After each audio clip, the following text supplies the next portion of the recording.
Hey, hey, hey, it's your girl Nikki B or Nikki Baby.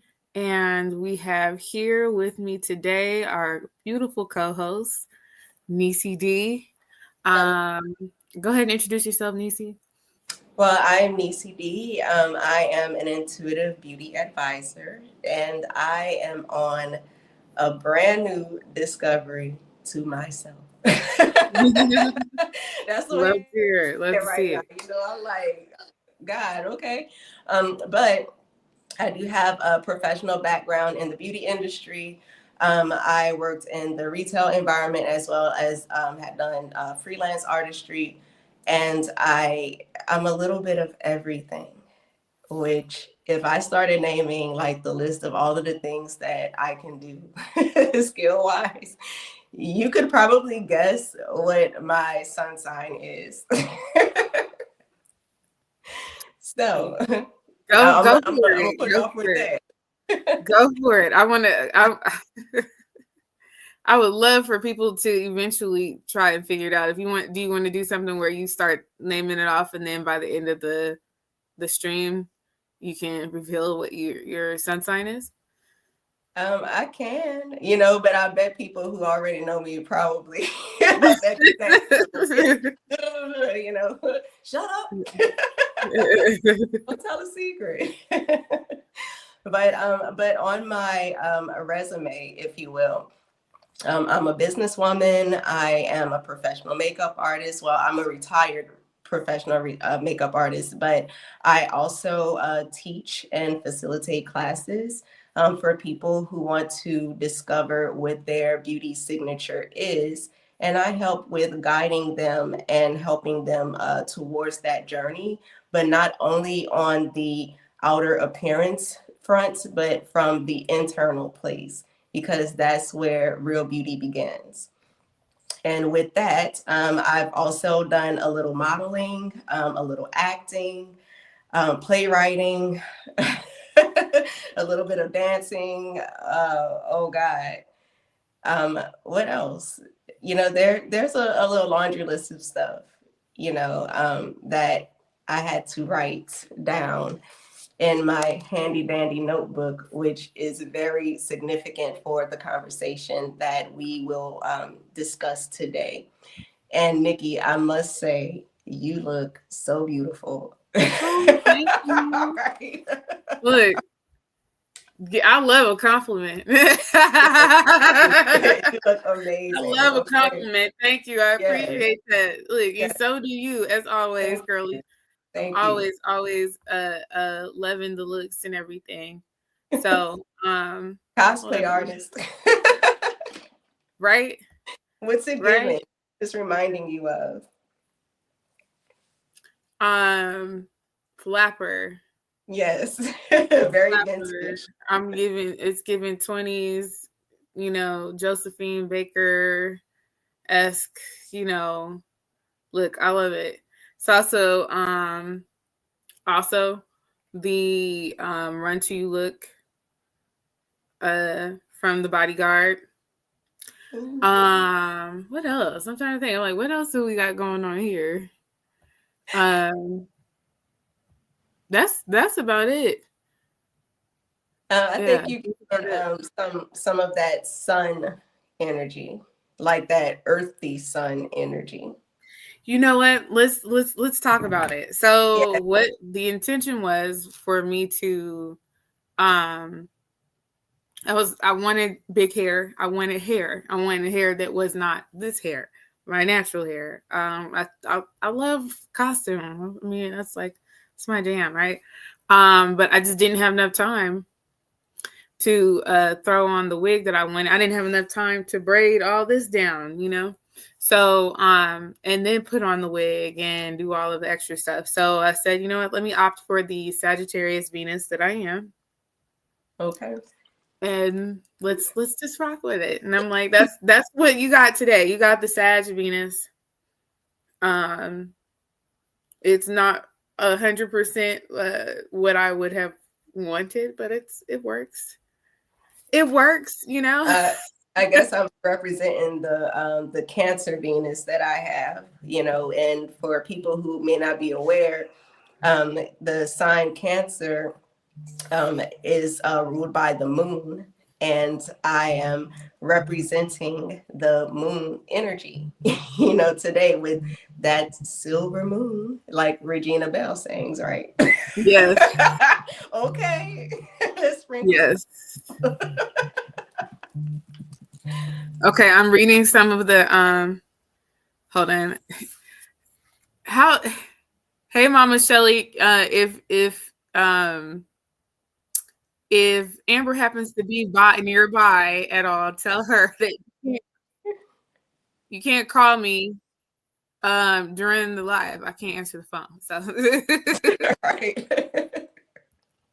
um that's Amber's mom. And Well, shout out to Amber's mom. yeah. So okay, so let me see. I'm just trying to manage these two screens at once. So give me a second. Give me a second. Like, how do I usually do that? It's like a way that you can have like dual screens like at once. I don't know how I usually do it, but okay, we just gonna have to rock with it. I think because I'm also going live on the regular Facebook page, I cannot am I going live from regular Facebook? I don't think I can. I'm trying to go live from the group and it's not working. Oh, okay. All right. That's okay. That's okay. It's That's all right. okay.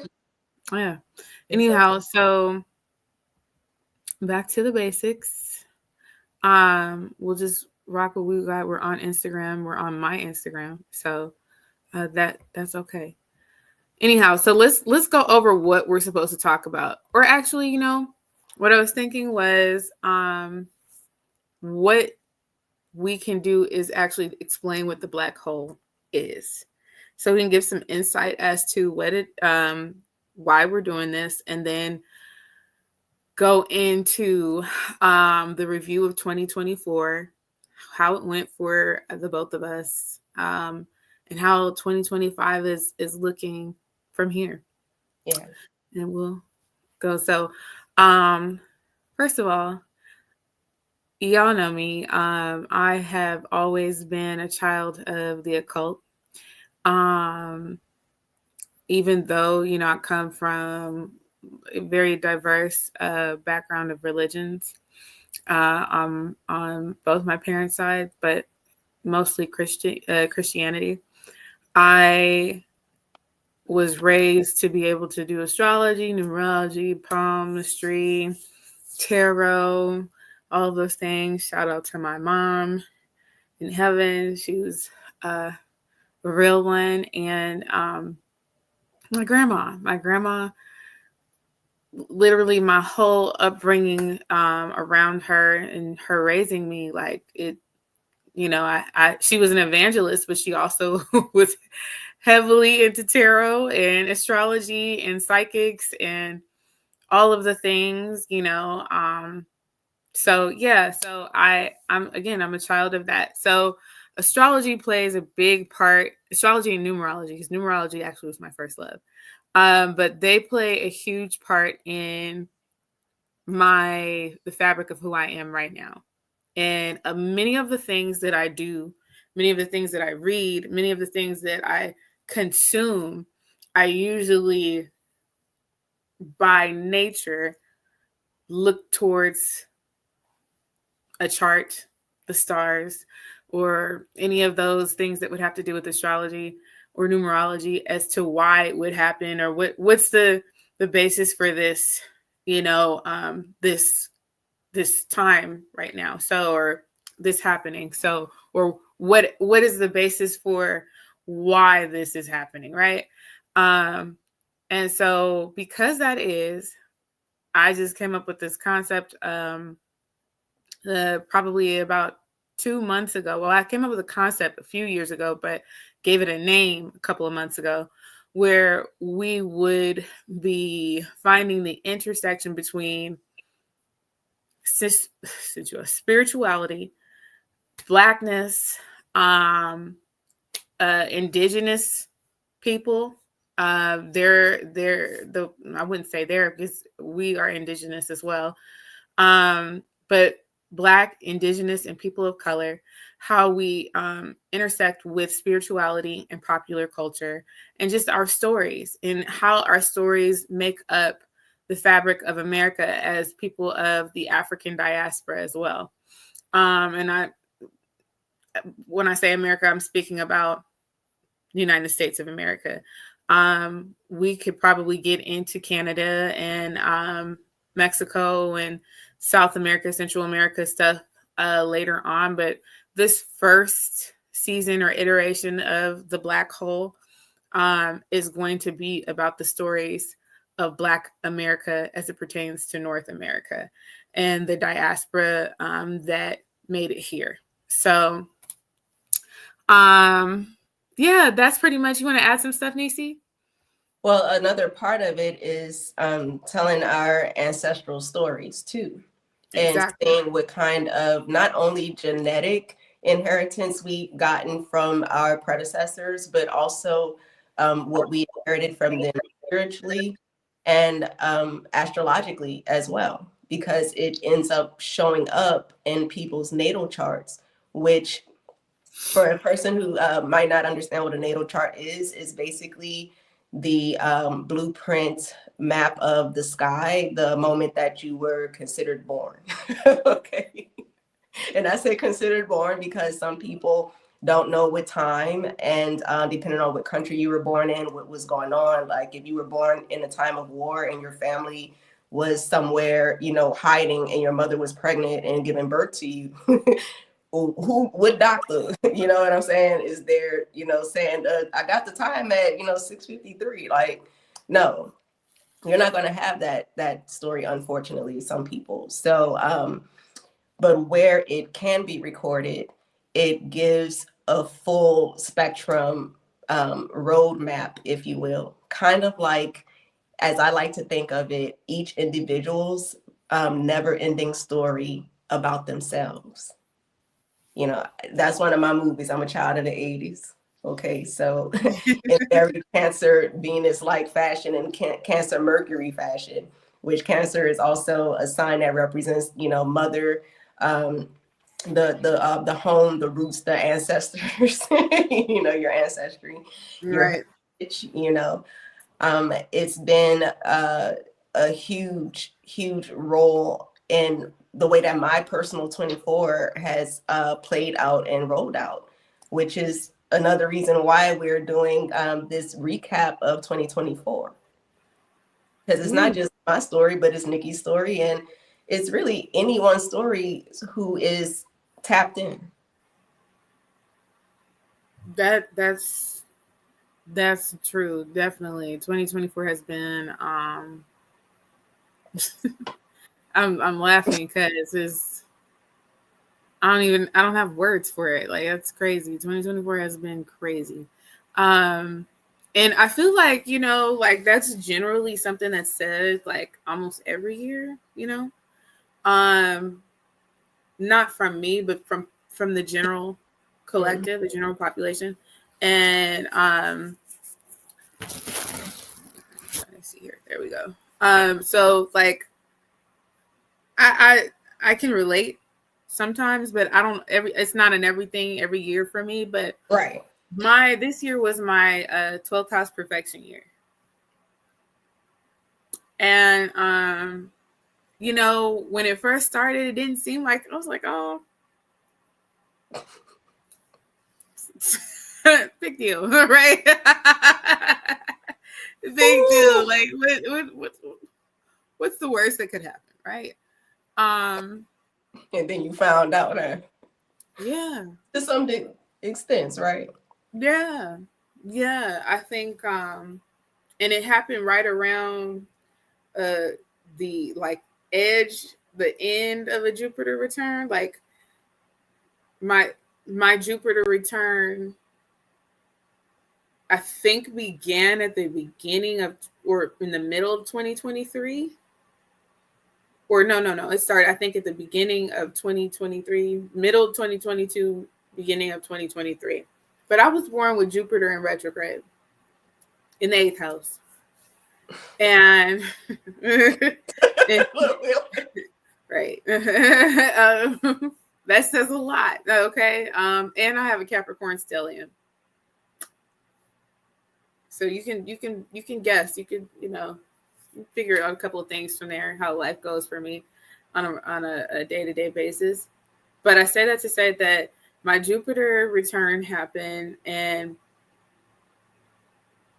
every time that this Jupiter return happens, the same motherfucker comes around. I was pregnant in the 12th house perfection year on my last Jupiter return. I was 23 years old. Oh, I was 22, going on 23. So if you know, like the number thing too, with right, 22, that was the same for me. You know what I'm saying? That's often associated with Saturn, right? Yeah. The number 22. And so Saturn, as a planet in the solar system, it is the sign that is ruled by Capricorn, or rules Capricorn energy, as well as share the energy of Aquarian energy, So I am a Capricorn rising, which means that Daddy Saturn, because Saturn also represents a father figure, depending on if you're looking at it from the sun perspective or from the Saturn, perspective. But my chart ruler is Saturn, because I'm a Capricorn rising. And Saturn, the expression of it could be restrictions, and I call them father time, because it just takes, you have to go through a very long waiting process when you have a lot of Capricorn energy. So you have to become comfortable with being patient. Okay. Like for everything that you want. Yeah, that's an understatement of the year. Oh my God. Okay, you gotta learn. And I used to pray for patience. Okay, and when I tell you that whatever you pray for, you are going to be tested on receiving that thing, and it will take a very mastery thing. But even in the solar system, it's one of the further planets away from the sun, and it has all of the rings and thing, but it has a slow rotation. It has a slow what we call it. I mean, I said rotation. That's a good word, but it's another one I'm trying to remember right now. But with that being that, Nikki, this is her birthday season because she is a Capricorn sun. So happy Capricorn season to the Capricorns out there, the goats. Literally the goat. And I get to claim some of that because, I'm a rising sign. It's what rules over my story of life. Your first house is the house of your body, is the house of yourself. Capricorn also rules over the bones. I was about to say, sun is rolling right through your first house, honey, right now. So it's time to shine for sure. Wow. So okay, so then you said with your the 2020 was up 23 years old, that Saturn return. Not Saturn return, I'm sorry. Jupiter return. Okay. Same here. Jupiter return, that Jupiter return. And it wasn't with the person that I was dealing with, or that I intended to marry, like that I wanted to be with, like, which is just crazy. And it set the trajectory for the relationship overall for the rest of its duration. Even it's coming back around, or you can call that a revolution. Right.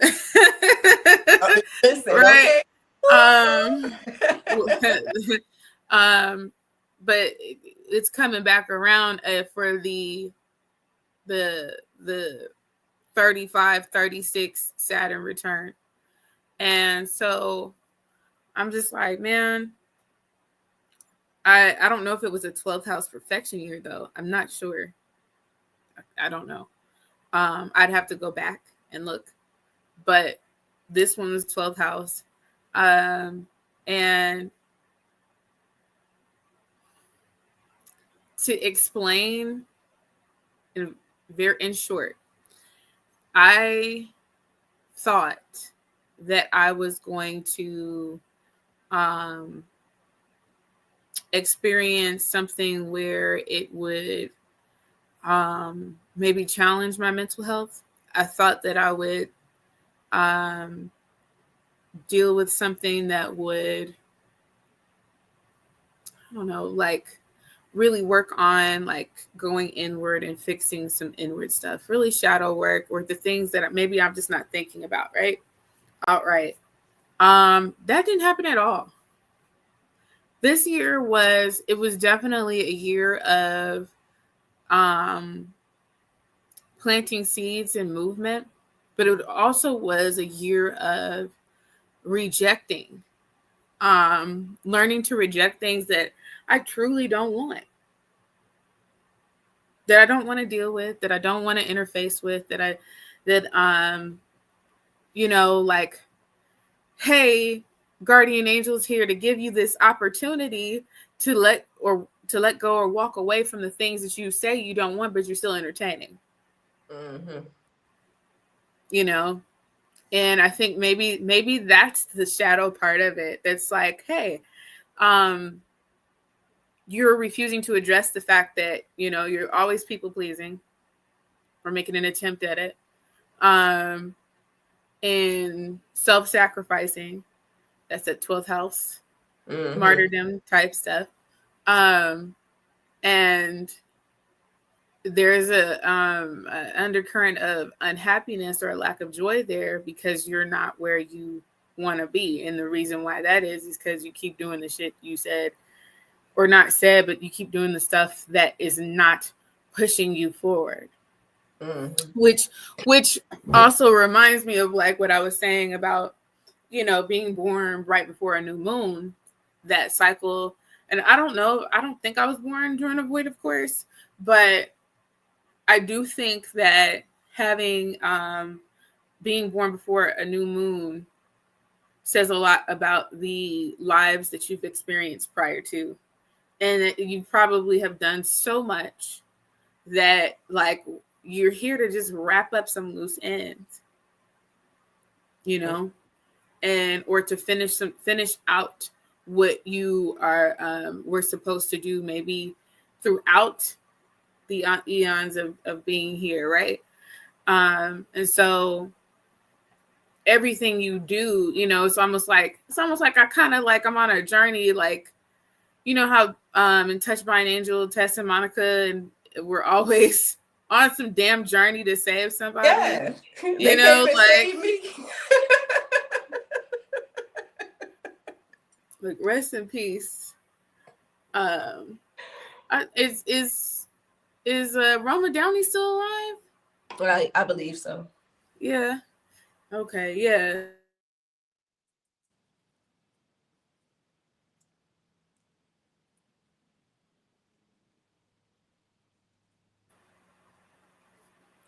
Like trying to figure out what's going on with my camera.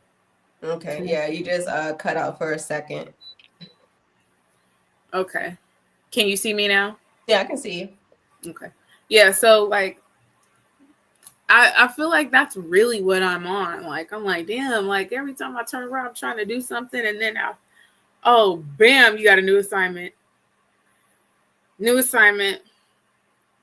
But that's also, if you were saying that you were having a 12th house perfection year, because the 12th house is that subconscious space, Mm-hmm. So if a person doesn't know anything about, a natal chart, mm-hmm. You could just consider the 12th house your subconscious mind, if you just think of it like that.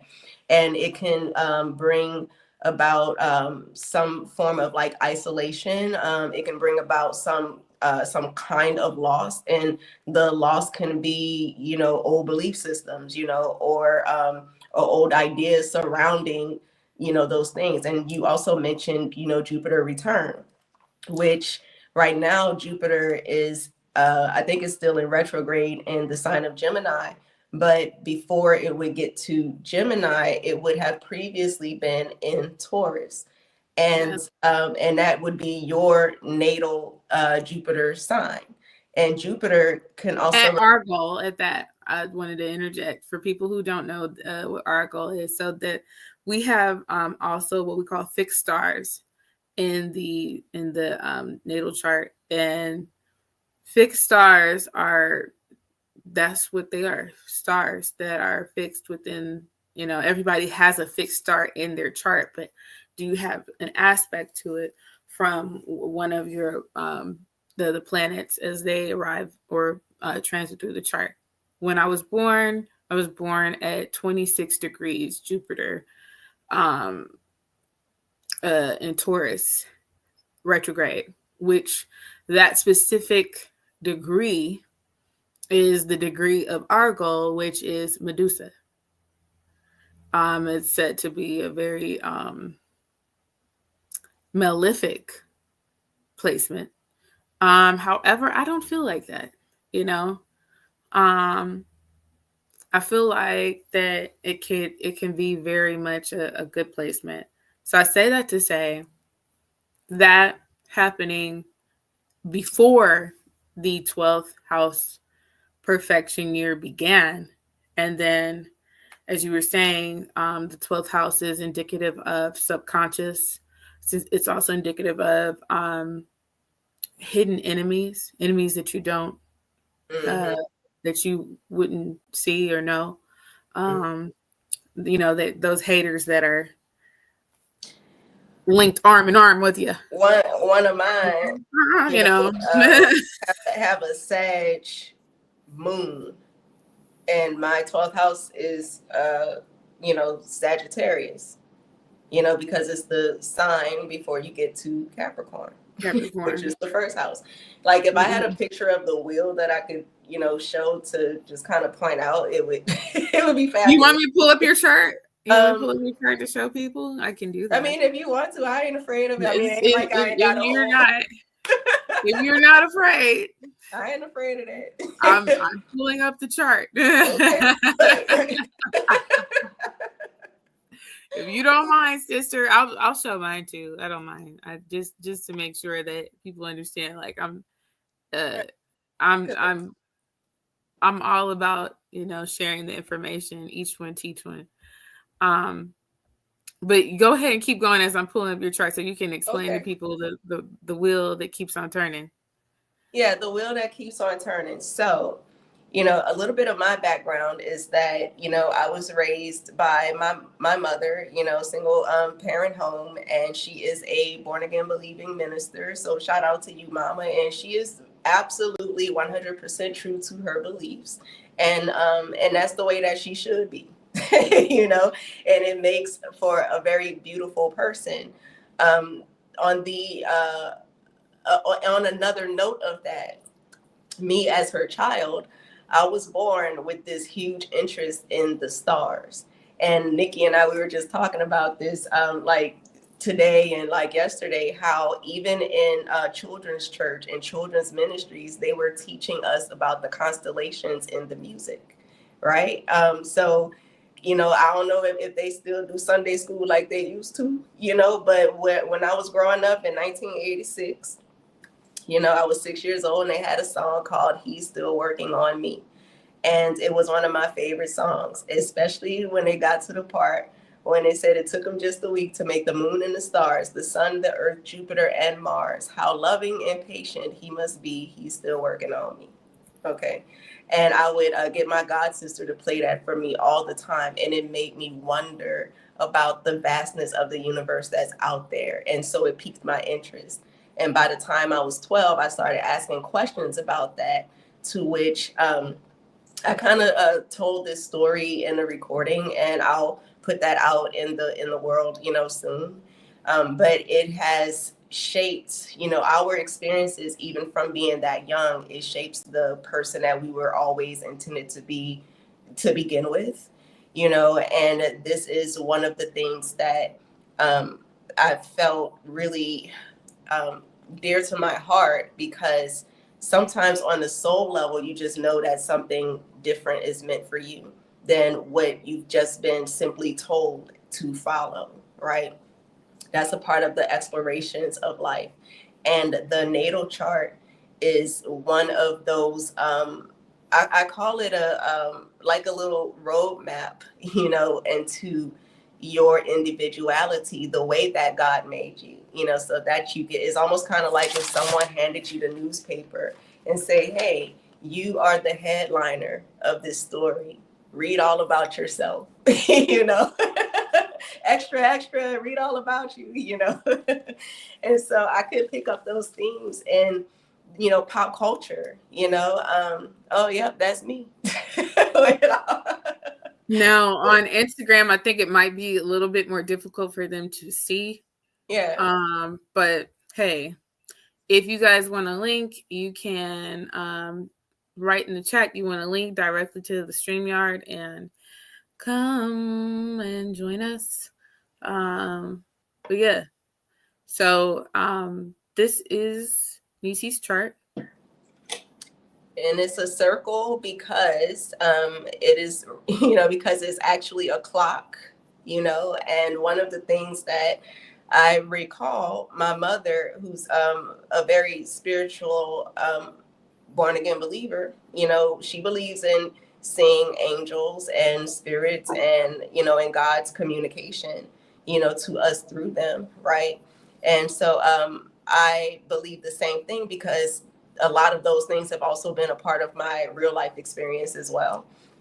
And one of the authors, Christian author, her name is Mary Kay Baxter, and she recorded through her books about the divine revelation of, it was hell first and then heaven. And in her divine revelation of heaven book, she is talking about clocks, and there being all of these clocks in heaven, and the clocks representing individual people's time here on earth, right?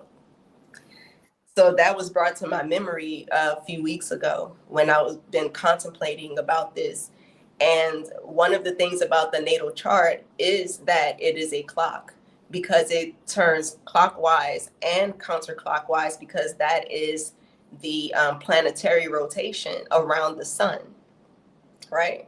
So when you see that circle where they have like the hard lines, those are what my mentor in intuitive arts knowledge, Meredith, would say. Those are your main arteries, like the really dark, hard black lines. And it's like if you have a pie with 12 slices and you cut it all equally, versus cutting it on an angle, right? Like you see some of the pieces of the pie are larger than others, but where that AC is, that stands for ascendant. And if you know the glyphs, which are the little symbols of the signs, you see that Capricorn is right there in green under the ascendant in my first house. And that number of the house is closer to that inner circle. So it shows, how it's divided from numbers 1 through 12. And each one of those represent a certain aspect of life, which is why I say that it could represent it could represent, time and your life story. So the sign that is above that Capricorn, that's Sagittarius. And that is the 12th house of the subconscious. And as Nikki was saying, hidden enemies. Well, one of the people that got exposed in my life, and I'm not going to go too far into the details about it, not yet. But this person has a strong Sagittarius placement, and it is this person's moon sign. Is that person's emotional positioning, and how they feel about themselves emotionally. This person wants to be this person is a pastor's wife.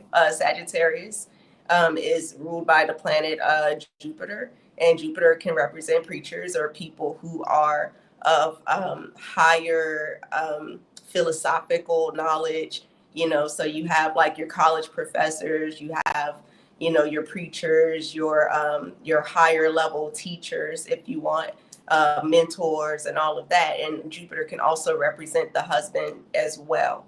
And Jesus is always described as, the groom, of the church. And Sagittarius, which Jupiter is like 300,000 times bigger than the planet Earth. And I mean, you could go to NASA and find that out. So the expansiveness of Jupiter is massive, and the energy of it is meant to expand whatever it touches, whether that is something in a positive light or a not so positive light.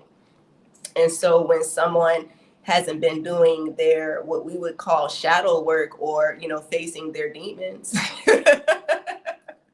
because it's the demons in the dark, right? Ooh, I'm scared of the dark, right? Spooked out.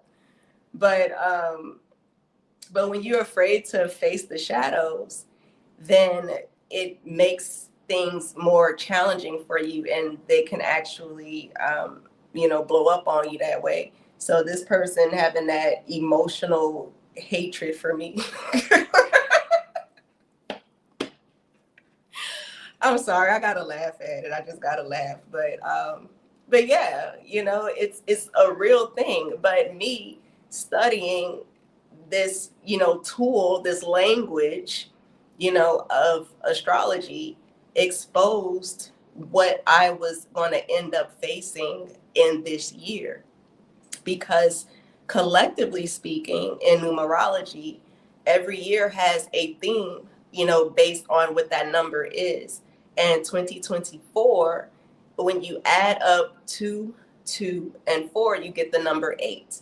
And the number 8, it's infinity, but it also is a sign that can represent deep transformation. So a lot of people this year had gone through some kind of major transformation in some level, in some area of their life, because of the theme of the year. Now, your personal year, that is the year, that's the numerical number based on when you add your birthday and the date. Like, so for me, my chart is up now, so you could probably figure out the answer about my sun sign if you can read the paper, right? But my birthday is 6/2 in 1980.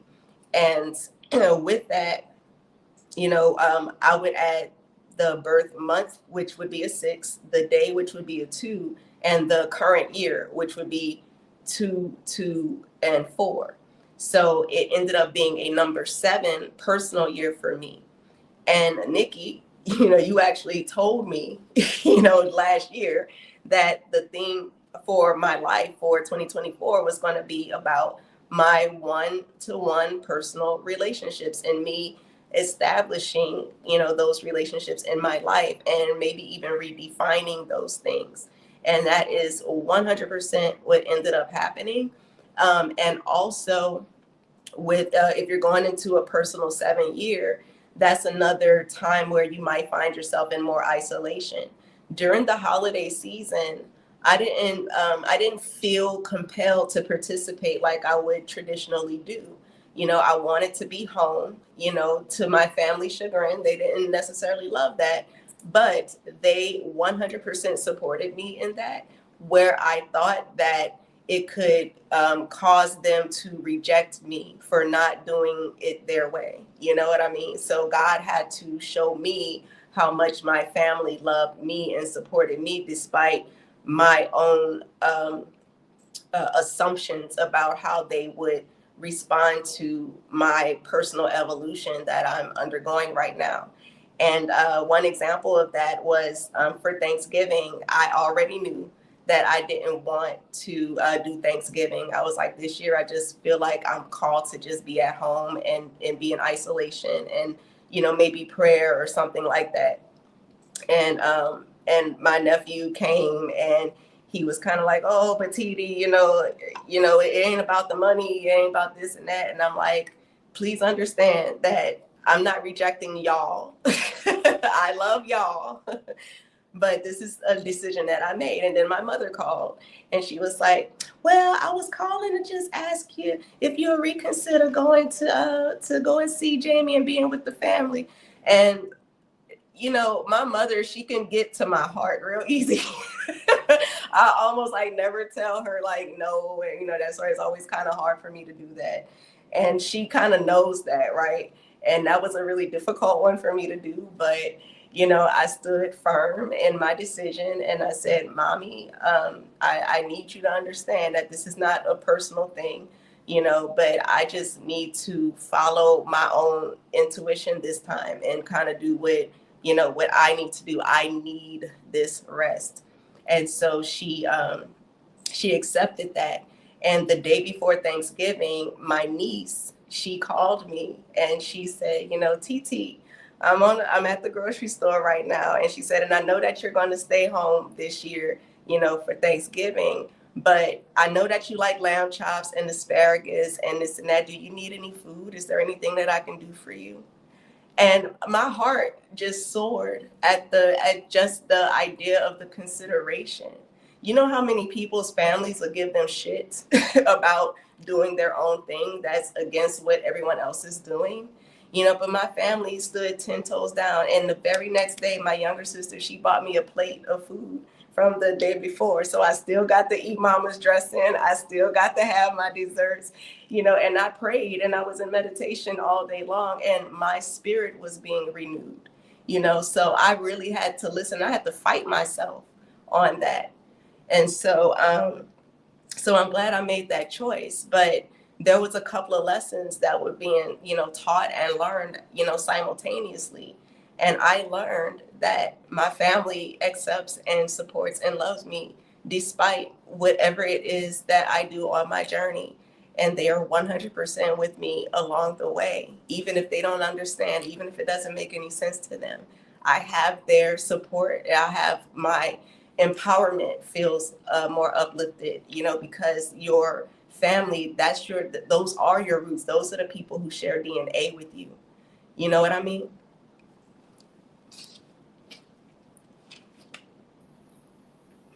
So, speaking to that, did you want to then maybe talk about the familial house and how like that's working for you, or do you want to talk more about like how things are going to be moving forward into 2025?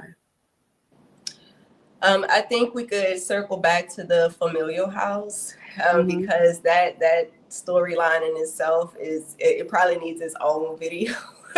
It's so incredible. It's so incredible. But one of the little nuggets that I will say, because my mother always says that God uses the foolish to confine the wise, right? And so Mm-hmm. you can find God anywhere. You know, when we start saying what God will and won't do, we start placing limitations on God's power, you know, and that is an empowerment that should exist inside of us, right? And that's the occasion that we're constantly being pushed to step into within ourselves.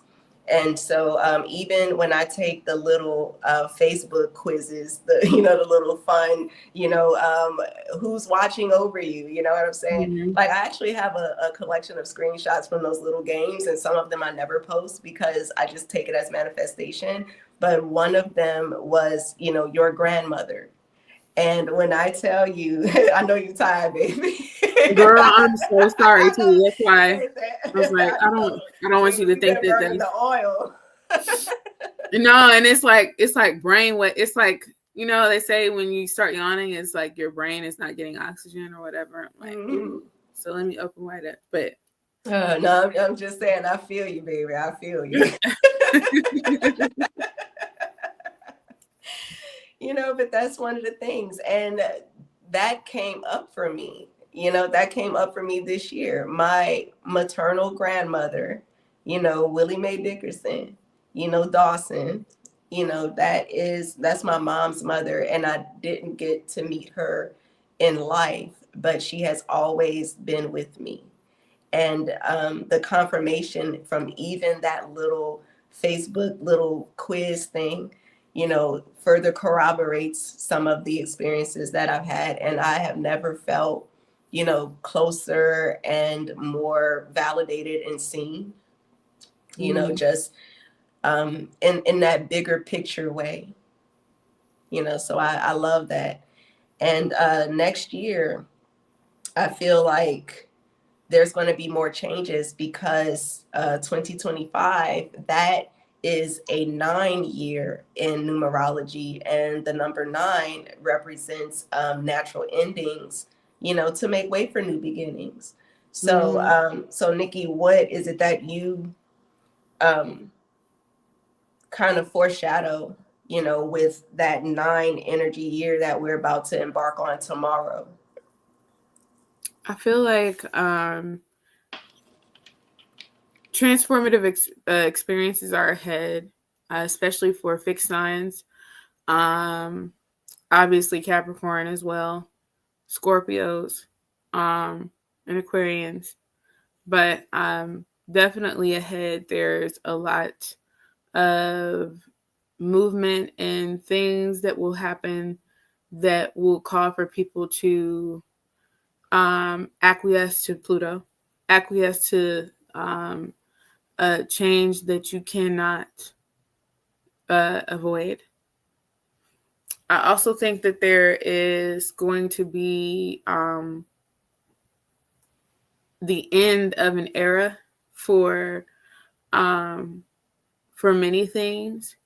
Again, the shift with Pluto and its placement or its movement forward into Aquarius is a sign of the time truly changing and evolving, and old ways dying, old political structures dying, top down dying. One thing about Aquarius is that Aquarius is even though it speaks to one's individuality, it speaks to the individual and the individuality as it pertains to how that person is going to use its individuality to serve humanity, and how it will be a part of the group thing. Will it be a cog in the wheel? Will it or will it be something that is so magnificent and prolific and contributed to progress? And so that's what that is going to call of people. And then you're going to have situations that happen that are huge and unavoidable, inevitable situations that take place that force change upon everyone. I think that we need to look towards the inauguration as the first bit of change, even though much of what happened with what's going on with the presidential the current presidential candidate or elect, it happened during I think it was a Stalin movement with Pluto having had retrograded back into Capricorn, and so I think maybe it motioned forward, but it was still. It was supposed to be moving direct, but it was still. And so when you have that pulsing going on, especially at the 29th degree of Capricorn, you're getting the ultimate version of top-down structures, the ultimate version of authority, exercising its control and even abusing it. You get a lot of the things that happen at an anaretic degree, and it's happening at the anaretic degree of Capricorn. So we're going to see the effects of that at the top of the year. As we go through the year, with Venus in retrograde and all the other placements that will take place. I mean, we're going to experience many retrogrades as we do every year. We got that Mars right now. Right. Mars is going to be, on my birthday, is going to be officially retrograding in Cancer at 29 degrees. Oh, wow. So that's slow movement, y'all. That means shit moving slow. Right. Now here in sidebar, with retrograde motions do not mean you have to stop living and stop, doing life. Like, these are things that allow for you to recover, to go ahead and look over and reflect and do the things of working on things that you probably should have done that you aren't doing while things were moving directly. So for instance, let's say you have been working on that image goal, athletic goal, workout goal, weight goal, right? And Mars is in retrograde at Cancer at 29 degrees. First of all, Mars in Cancer. Okay. well, Mars in Cancer is a debilitated Mars, so its effectiveness is very weak. However, again, we got a 29 degrees anoretic. I would say that degree and what's going on would show me personally that, all right, I need to this would be the best time to work on the things that I want to work on with regards to my weight.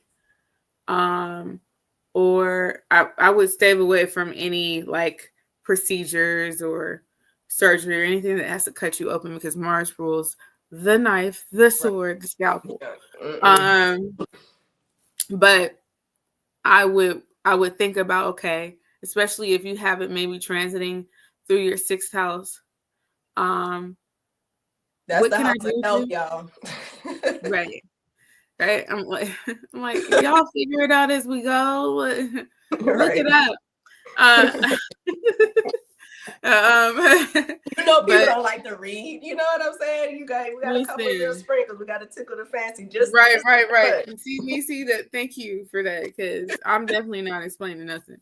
Right. I gotta go find it. I'm the teacher. Yeah, there you go. I'm not explaining nothing. You have to go look. I'm gonna hand you this book, and you're gonna read it, and then you can come back. You already know if they can't read the instructions on their medication, they ain't reading no goddamn. Mars in retrograde mean they just gonna take the chance. But she said no knife, but no. No, but I'm absolutely serious about that. I would not have. That's for real though. That's for real. Yeah, in fact, in 2020, when Mars was retrograde at the end of 2020, I had got scheduled out of nowhere for a procedure to remove a 16-ounce fluid cyst on my left ovary. I was supposed to be going to Atlanta and didn't go. Got a call, and they were like, yeah, excuse me, we want you to come in and get this surgery. I'd been waiting for 2.5 years to get a surgery, and all of a sudden they immediately made a decision to book me for a surgery. Didn't even ask me, oh, do you want the surgery on this day? Like, they just told me. Luckily, Mars had ended being in retrograde, but was still pulsating in the stillness of going direct. So it was in what they call the post shadow period of retrograde. And so I was very nervous. I was nervous, but I knew that I would be okay. I just knew that at some point I'm more than likely going to revisit this space of talking to them about this cyst, and also talking to them about some of the things that they needed to do. And at that time, that was physical therapy for me after the surgery, and then some other things. And the reason why I knew that especially was because Mercury started retrograde during that period, a couple of days before the surgery, which usually is indicative of needing revisions. Mercury rules the hands. Mm-hmm. Mercurial. Yes. So I don't think like the revision is not something that needs to be at the surgical site, but it's more so attending to the fact that, this probably has come back, So those are things like that I would consider when we talk about retrograde. But other things to consider, again, if you are, Mars is about your appeal as a masculine, what appeals to the feminine as a masculine. or how feminines find the masculine appealing. And then there's also too your constitution, how you fight, how you stand, your build, especially if you're an athletic build, you're more than likely going to be very have Mars heavy in your chart. And then a couple other things I would say is law and order. Even though I was about to make that noise, I was like, yeah, I can't do it. I don't know. But law and order, justice, and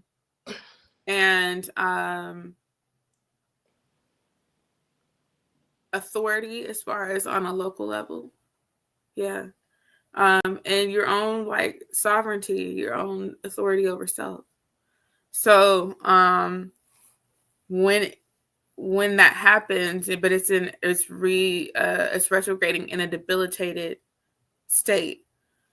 My assumption is either you're going to have a lot of things that are extremely slow moving during the first month of January. Like you thought you was going to do that pimping. Mine over my 7th house. That's where it's making its transit right now. So you see too. That could be indicative. Mars could be boyfriends too. It could. They are boyfriends. They're not quite husbands, but they're boyfriends. Right. And I was going to say, like, it could be a slow grind, you know? Right. Slow grind. Like, really slow. Like, bro. Where you at? Bro, you said you was going to be here. Right. What's taking you so long? Look, they like, take your time. Take your time. That nigga might like to make love. He might like to make love instead of getting down and dirty. Okay. Look, or he may be short fused. Yeah, but whatever it is, it's like, you know, it's like, damn, this is some slow moving shit. Like I thought it's like that. It's like that. It is. It's like story or soap opera. That's like, damn, it's taking too long for this shit to unfold. I think I'm gonna abandon. Watch something else. Like that might be the ticket, or it could just be that things move really fast, and when Mars goes direct, you are like, I think we moved too fast. Yeah, and then you got like in that sign of Cancer in 2025, Jupiter, the sign of the husband, the planet of the husband, rather, is going into Cancer where it is exalted. Yeah. Yep. Okay. Yep. So, I like the idea that now I don't think my because I have a retro Jupiter, the progress is like, I think maybe entering Gemini right now. Because if you have like a retrograde, like Venus in retrograde or Jupiter in retrograde, it becomes direct later on in life through progress charts. So you start to see the pickup of having the progression going forth, you know, when it starts to when it turns around in your progress charts. I think I might not even be on this earth no more by the time my Venus go direct. Well, I have, you know, like natally, my Venus is at 0 degrees Cancer in retrograde. And right now it's like when I look through my ephemeris and I'm trying to see at what point does it go direct in Gemini. Like, I mean, I'm not even trying to off myself like that for real, but I was just looking and I'm like, this is a very long thing. And also the Mercury. So it must have just started. No, it's about midway there. It's about like, it's still, no, you know what? I think it did go direct. I think it did. I think it had. No, I was saying when you were born. When you were born, it may have just began to be retrograde. But because usually about the time you turn 30, 35, 40, that Yeah, shit goes direct. that's what I'm saying. I'm like, I Yeah. think I looked at my list that it may have gone direct in that Gemini. It's just that it's in Gemini forever. Like it's like it never quite leaves Gemini. Like so Is that a bad thing, you think? no, it actually isn't. When I had my chart read in August by my Mm-hmm. mentor, she actually praised that positioning as being a help for me because it makes me, as she said, less sensitive. Because that Cancerian energy, you know, if you ever know a person with a Cancer sun, you know, and the shadowy side of that, that people use to stereotype Cancerian energy as being the people who are clingy and, you know, very crab like, you know, have that hard exterior, but they're super sensitive on the inside and everything makes them cry and, you know, and all of that, you know, that imagine that being the way that you understand love. You know what I mean? With it being, or your own beauty, you know what I'm saying? Like always trying to think that there's something inherently wrong with you because for me it's in an exact opposition to my rising sign. So it gave me a lot of depression, you know, and a lot of insecurity about my appearance.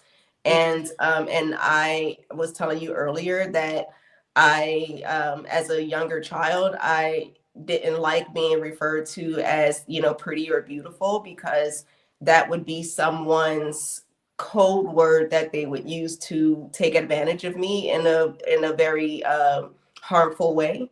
And so I associated beauty with pain in an emotional way. You know what I mean? And so Mm-hmm.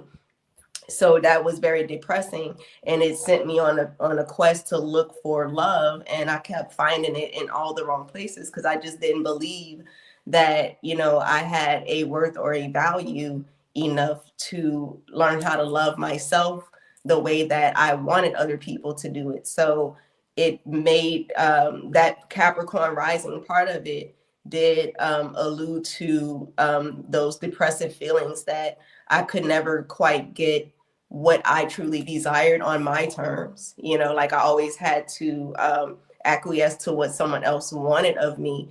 And all they ever wanted was to misuse me. And, you know, like in that way, and feeling like, how do I get out of this?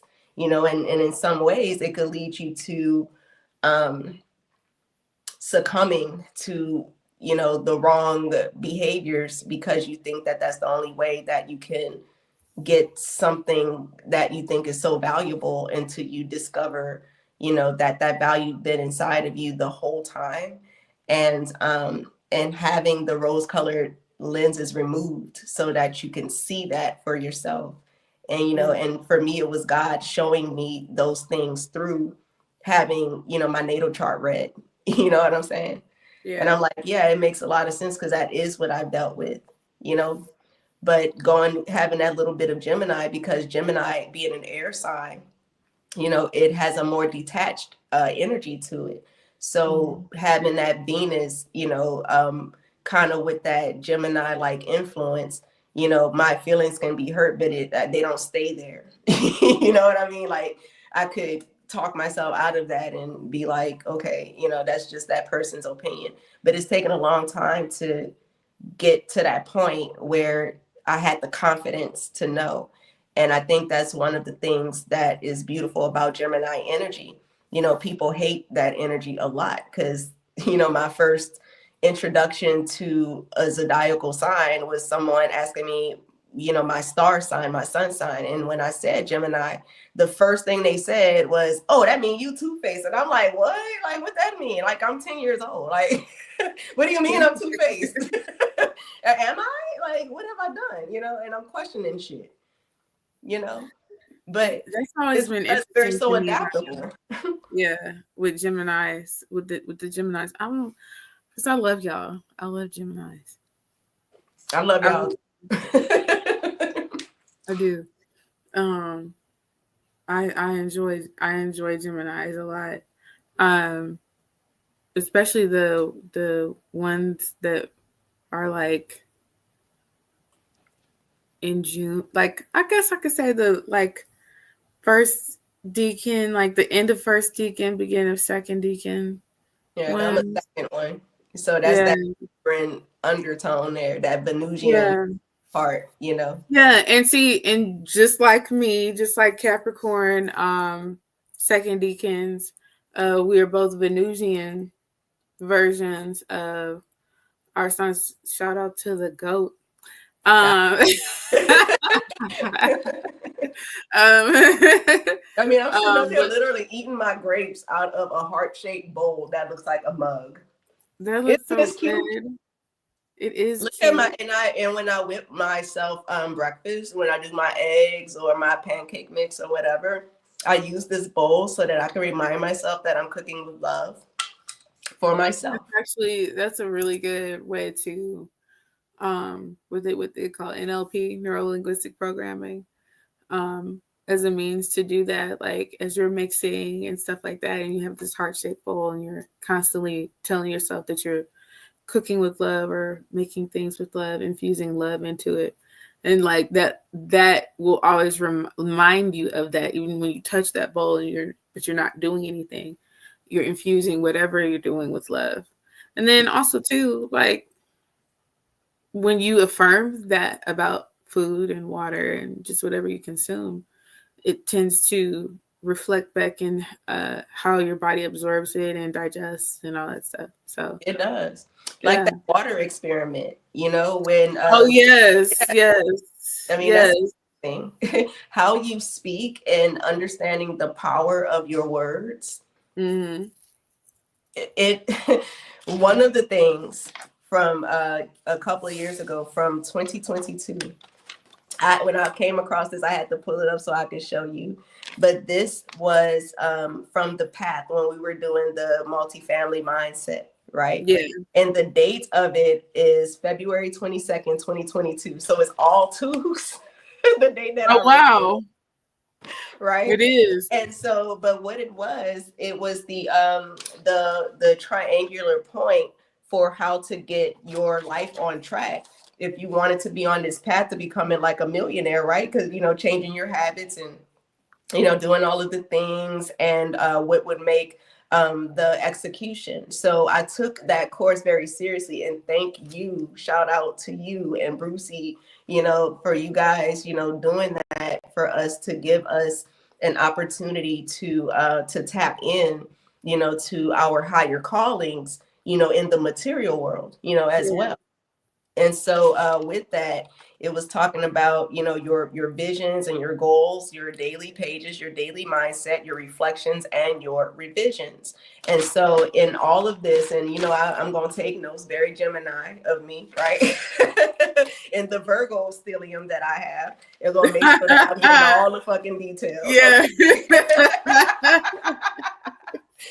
But the notebook that they gave us when we went to Vegas, this Yes. has been my manifestation journal. So Oh, even when I'm writing down all of like my wow. articles and I'm literally journaling, my 12 grapes that I wrote down last December 31st, this is it right here. My 12 grapes and the points that I wanted. And I'll just read them out real quick. So I did red grapes for renewal and the white or green grapes for newness. And the number one thing that I wanted was funding, okay, passion, creativity, abundance, joy, entertainment, education, training, like in a physical way, artistic expression, a healthy lifestyle, elevated mindset, and travel. Those were the 12 things that I ate each grape for. So half of them were red, half of them were green. Okay. I froze them and almost fucked my teeth up. trying to eat 12 frozen grapes in 1 minute. Imagine that. Girl. Like, oh, shit. And then I'm like, am I getting through? Am I getting through? Sitting under the goddamn table. You know what I'm saying? Those aren't frozen, are they? No, these are fresh. Look, I learned that lesson one time, okay? But the way that it would play out for me would be community, Mm-hmm. partnerships, genuine supportive friendships, Mm-hmm. goddess being, and receiving, having a Midas touch for those who invest in me. Okay. Because Mm-hmm. I have boundaries and shit. Okay. As you should. Right. So ain't no more extracting my energy and leaving me in the middle of the hallway, face down, ass up type shit. Like, Mm-hmm. like, messed up. No more of that. And so, and I'm speaking like metaphorically, y'all. Okay. But that would be, with time, energy, resources, funding, growth, people who also invest into themselves and have a growing and a winning mindset, right? So that could be anybody from friends, lovers, relatives, and business partners. When I made that declaration, instead of doing a vision board or making some other standard resolution, Manifestation. yeah, Yeah. I said, well, let me one try something different, and let my intentions be pure, and let me see what can be done. It's 1:11 on the clock right now. Gratitude. And so, with that, I took it seriously.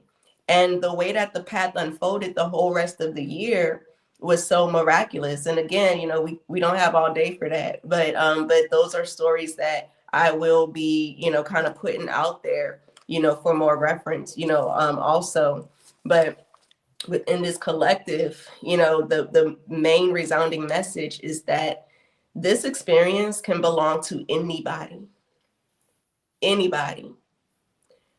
All that is required of you is to believe. Find out what your core values and your true beliefs are and honor them Yeah. and believe. Yeah. Yeah. Completely on point with the core values. Um, you know, I think that speaks to so much. That speaks to why certain things happen for certain people.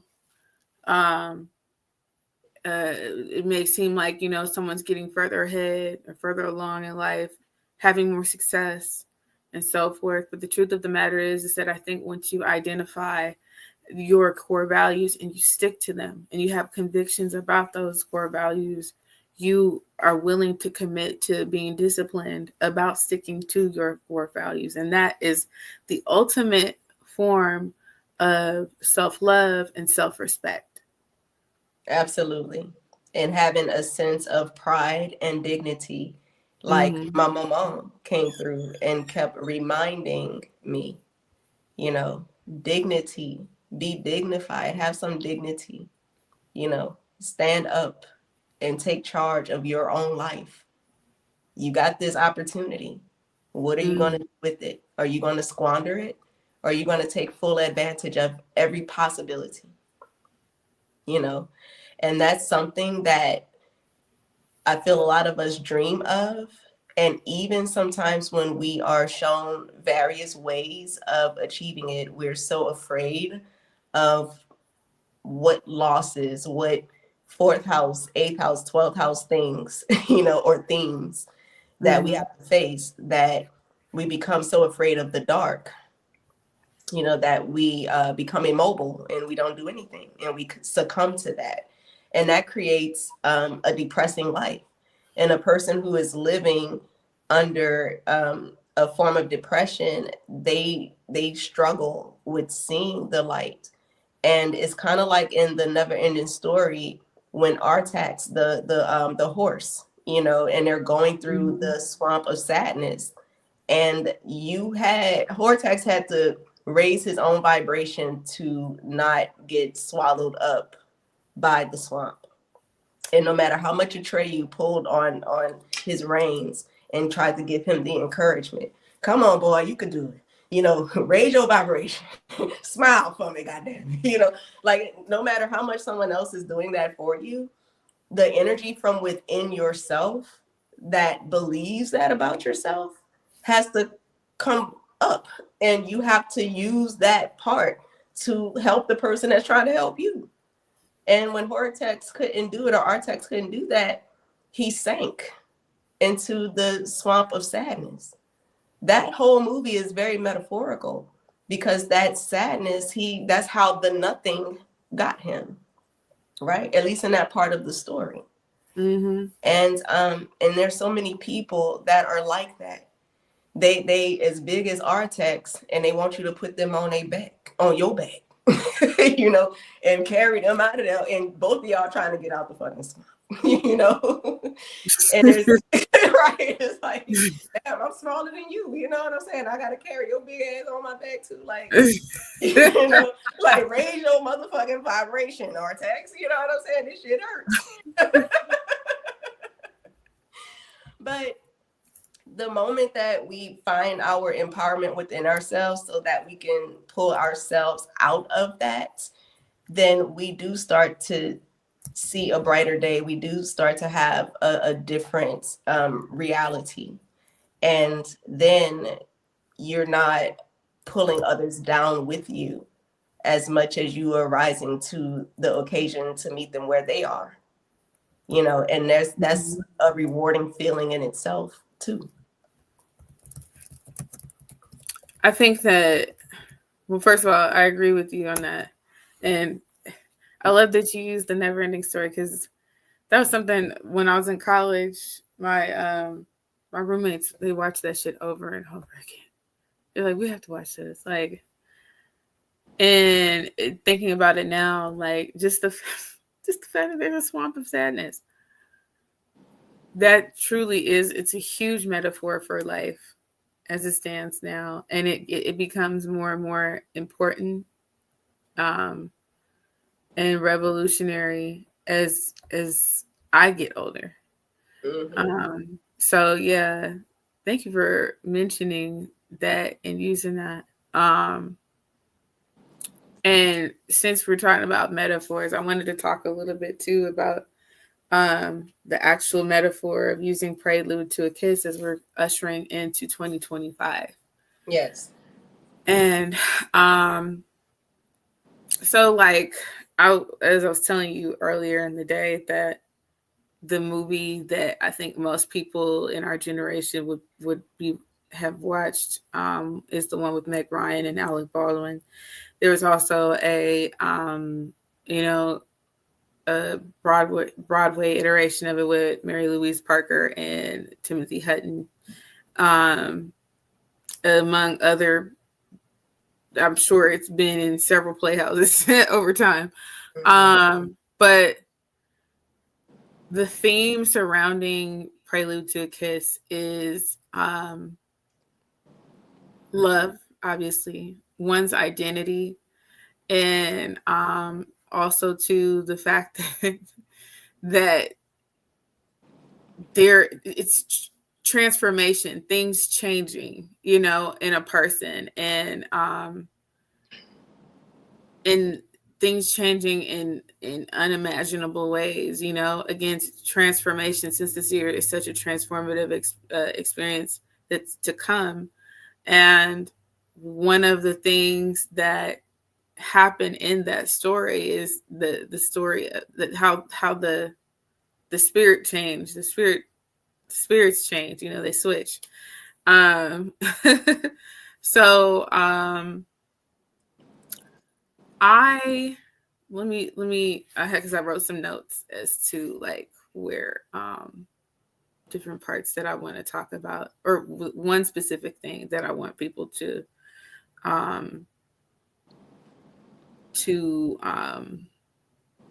get into. And that is the idea that there's so much more to us than the superficial, or what we can give to each other transactionally, you know, or having a transactional relationship. And then I think that our focus should be definitely on the inherent value someone has outside of, you know, just being human, you know, being able to see the full humanity in someone. Mm-hmm. You know, and observing that and really, um, you know, valuing it, showing appreciation for it, um, giving room or making space, holding space for its evolution, and the fact that people do change and grow, get stronger, or may get weaker. Either way, like, we have to learn how um, to coexist in a way that is, again, not transactional. Right. And the thing is, for one, I love the idea of being transactional because you know, like, hey, you know, We as even. look, sprinkle, sprinkle, sprinkle, Okay. sprinkle. You know, my dad always says, "Pretty is what pretty does," right? Um, and so I think one of the challenges I have had in 2024 that I'm like, oh, I'm not gonna make it. I think that for me, I want to be able to, um, I want to be able to have something that is long standing and it is unwavering because I'm able to trust, Mm-hmm. you know, um, trust that even in the potential, be safe, love you. Um, Even in the good times, bad times, all of the times, right? Like that I Right. can trust. I can trust even in the spirit of evolution that when that person changes or if something were to change or shift, that I can still trust, you know? Like that's a big deal. Um I want to trust. I want to feel absolutely safe, but I know also too that that's virtually impossible. You know, when the whole part of us being and experiencing humanity is to evolve, right? Mm-hmm. Um, Even if our mission here and or our purpose here is for a short time and to, you know, to be of service in someone else's mission, you know, um, we're supposed to evolve, right? There's nothing static about our experiences. So, makes it difficult, but I do know that there's a part of me that's like, I want to trust with reckless abandon, and I think that I'm going to be able to. Yeah, you will. You absolutely Yeah. will because you always say, thoughts become things too, Mhm. right? And Absolutely. and we are the masters of our reality because we're the ones who control our mindset, and we control that by what we consume. And Mhm. consumerism isn't just spending money, on a sweater or something. It's also what kind of knowledge are we consuming? What kind of media are we consuming? What are what's the static noise around us? When it comes to how we, like what we've adopted, as either is like something societal, as far as beliefs, of what's possible, what's impossible. You can have a lot of the statistics that add support to, let's say, if the like an unfavorable belief, right? Because there's still a reality in those things, right? So let's Mhm. say if the thing is about being able to have a reckless abandon about trusting someone, you know I don't think anyone put as much emphasis on romantic partnerships above all the others, And I Mhm. have my reasons why I think that is, but they're very important to people, the Yeah. romantic life. And here it is, we have all of these talking heads, all of these relationship podcasts, all of these, people, coming up with the statistics, and actually proving stuff through even the science, the discord between, romantic linkages, whether it's Mm-hmm. like, hetero or, homosexual or whatever it is, it's still about having the type of relationship with someone that no one else gets to be a part of, especially because it would be something considered healthy, right? No one Mm-hmm. takes a bath with you besides the person that you might be in a romantic interlude with, right? Mm-hmm. Um, Unless you're just doing it with everybody, but and that's neither here nor there. I don't care. But whatever the case is, that's a level of intimacy that we kind of make a one-to-one, right? Unless somebody's Mm-hmm. into some other shit. So with that, you're seeing all of these people getting cheated on all the time. you know Regardless of gender and all of that. You seeing all of these desires from, I'll say the heteronormative way Mm-hmm. between men and women. What happens if you become the single married person, the person who's married, and it's usually a woman who is, having to be everything and do everything with very little input or help from their partner, and then the partner who's, doing weaponized incompetence, to get out of doing shit to help. Like at some point you got to consider, does this motherfucker even like you? You know what I'm saying? A person who really likes you, they will stop at nothing, to satisfy your needs and your wants and your desires. you Yeah. know but a part of distrust is within likability, and likability could be related to whatever biases, that you've had based off of, personal experience, based off of what other people's personal experiences are. So it can make it seem as if there is a shortage, right? There's a shortage of good people, like everybody is wanting Sierra's prayer, but not that many people are saying, you know what, God, help me with my own prayer. you know Right. what it is that my soul wants, so that I could achieve this particular, example of a beautiful life, because that it looks like a beautiful life, right? Yeah. But then you got all of these, futures running out here, tainting the pool, and making everyone believe that what they desire isn't possible, because what most people want is very rare, but most people rarely want to change.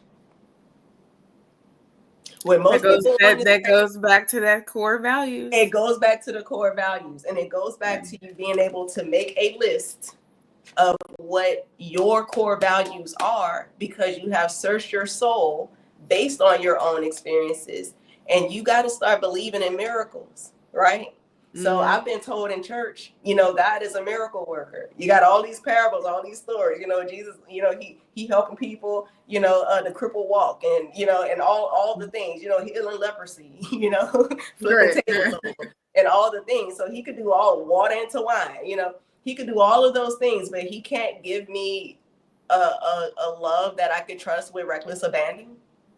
You know what I'm saying? Like, it's not impossible. The things that we desire are not impossible, but it is them back into what it is that we really believe. And it's not to say that you turn a blind eye to reality, but there's still a part of you that has to be delusional enough to believe that you're the exception.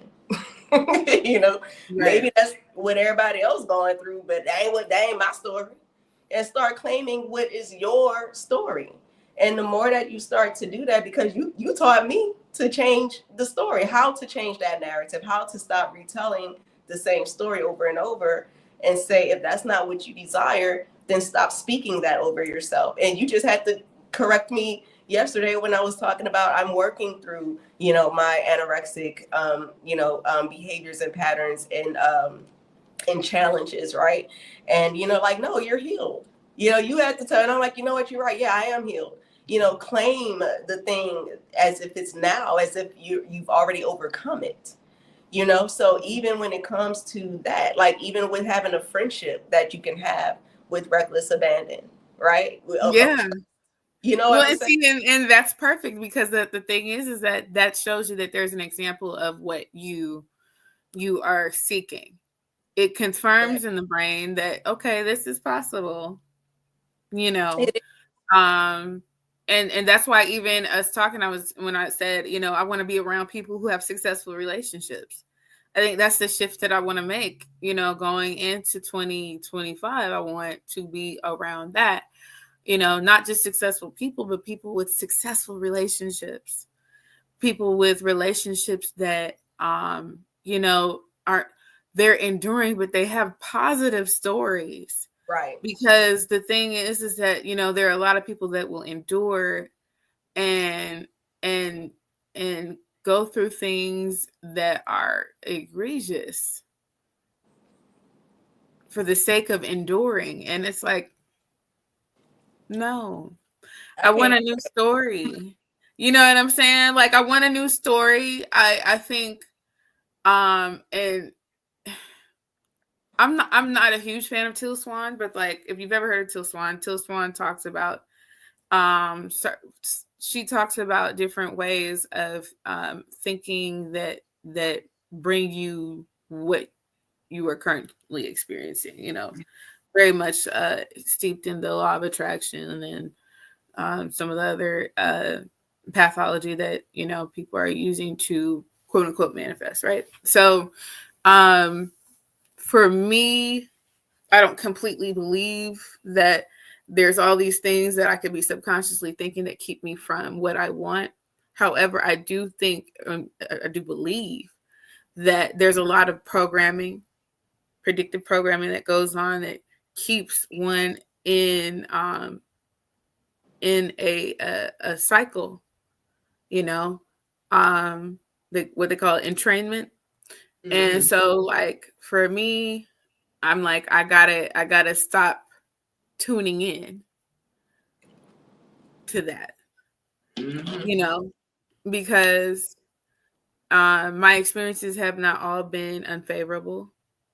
I just was fucking with people I didn't really like, you know.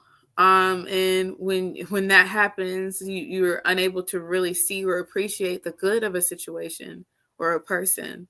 Because again, like you said, you know, there's all these ties to how it should be or how we want, based upon, again, social programming and just biases that are, you know, instilled based upon how we, you know, our lived experiences, you know, even that of what we're entrained to believe. So I want a new story. Yeah, you a writer. You got your hand. I've been writing. I've been furiously writing. You've been getting it. Okay. This season, these last 2 seasons have been about writing and rewriting and going back to the you know, to the pages, you know, okay. Really, like, just like, oh my God. But and that is why I started back writing. I started back writing so that I could rewrite my story, because there's this inclination to divert to the drama, you know, because I was raised in a fucking soap opera, you know what I'm saying? I just was, you know, watched them and was literally smack dab in the middle of that shit. Shout out to my parents.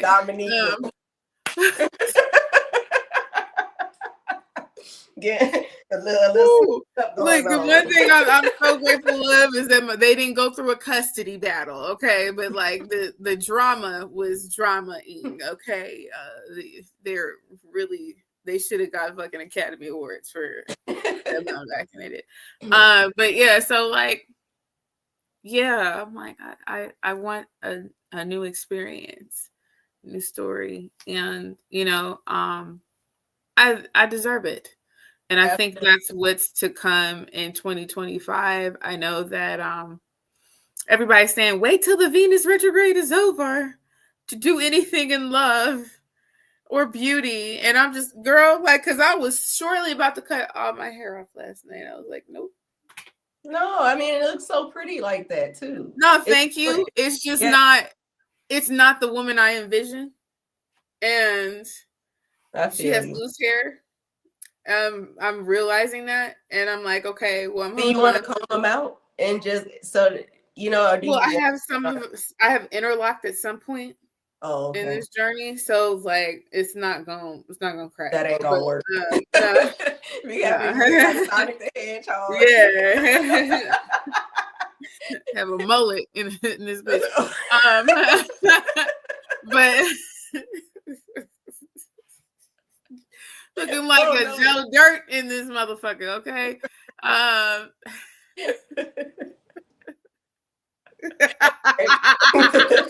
Sprinkle, sprinkle. Sprinkle, sprinkle. No, but I love loose hair, and I'm just like I like the convenience of not having to, brush this, but I'm like I still kind of brush it. Like I got to do something with it. I have to maintain or thinning and all that stuff happens. There's still maintenance involved, but it is low maintenance. But I miss my loose hair. I miss the aesthetic. I don't miss the upkeep and maintenance. Okay. So I was like, I've got to figure out a solution to this problem. And it's gonna be a wig or two, like getting back into the wig game. But I have always, even though I like again the aesthetic of wigs, that's the Venusian part of me. I don't like the lack of integrity that comes along with a wig. I don't like the insecurity that comes Always with the try to wig. make sure that motherfucker ain't slipping. Like tap to the side. It's like this shit don't even match my natural texture. Like I don't, you know what I'm saying? Like the appreciation for oneself. And I think that's where I think this whole we're getting ready for this Venus retrograde. It's retrograding in what from I want to say it's in February, like once it goes into Pisces. Right. So it's going it's back. already in Aquarius right now. Yeah. So it's going from Pisces back to Aquarius. Probably. I don't know at what degree it starts to retrograde, so I'm not sure. I'll find out. But I know that we also got Saturn leaving Pisces and Saturn leaving Neptune, and both going into Aries next year. South node Neptune leaving Pisces. That's gonna be a hellion right there. With Neptune moving into Pisces and moving out of Pisces into Aries. The last time a major planet was in Aries was Uranus in Aries. And that's going into Gemini in July. Right. It's going to be going back and forth for a minute. But think about it like this. When Uranus was in Aries, that was when we had the rise of Kim Kardashian and the rest of her family. I was trying to find a really tasteful, diplomatic, a very Venusian, very right tactful way of describing.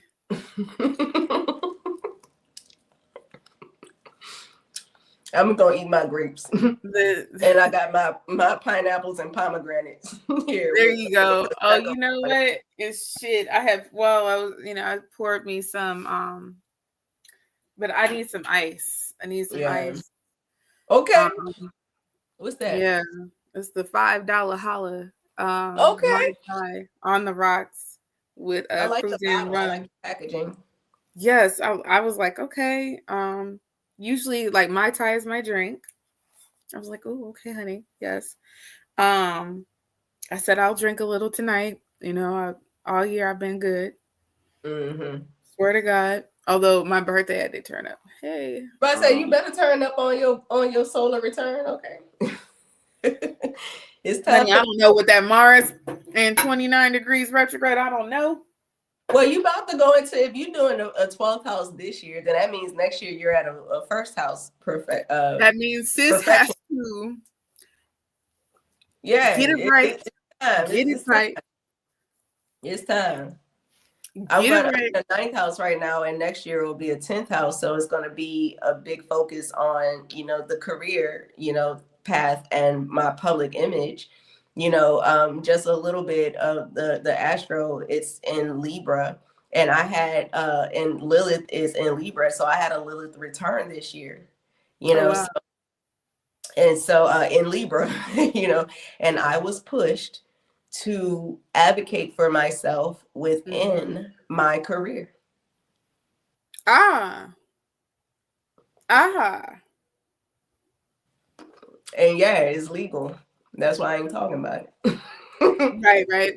But it was right there in that Yeah. damn chart. Well, that makes plenty of sense. And can we give a shout out to Lilith? Because we had a Lilith talk before a couple of years ago that's somewhere on the internet. And I just want to give a shout out to Lilith. I want to give a shout out to Lilith because Lilith she's a raw bitch. She's a ride or die for Tell the me girls, about it. for the girlies. You know what I'm like, saying? come on. Yeah, like she's that big sister that he said, what? She did, let's go. Oh, she That's said that was you need to step into your power. Or no, you need to take your power back. Lily said, okay. hold my hold. motherfucking drink, bitch. Hold this. Okay. Hold my drink. That's what Lilith said. I got you. Yeah. And that's what I love about her. And it's crazy because remember I was telling you I got Lilith like almost to the exact degree trining my Jupiter. Oh. But squaring my Venus. So they up in the bathroom cat fighting. Like the battle is man, they're does it look like embroiled in this battle. Ronnie and right, Ronnie and fucking Diamond are in the goddamn. That's a perfect example of is that bathroom scene with the gun. Fucking look, and then here's the thing though. Lilith is in Virgo. And Venus is in Sag. And I couldn't tell you who was Diamond and who was Ronnie, to be honest.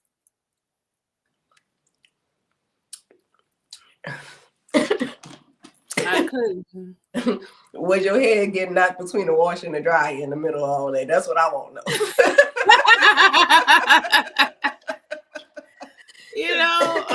Because that's how it felt. Okay. Right. So having this square is which is funny that it's all like still aspecting the Jupiter. So it makes me think, I'm like, what is my person? What is he going to respect? What is he going to want? Is he going to vibe with the raw shit? Heavy? The right person, what you gonna want it all. 100%. They gonna want it all.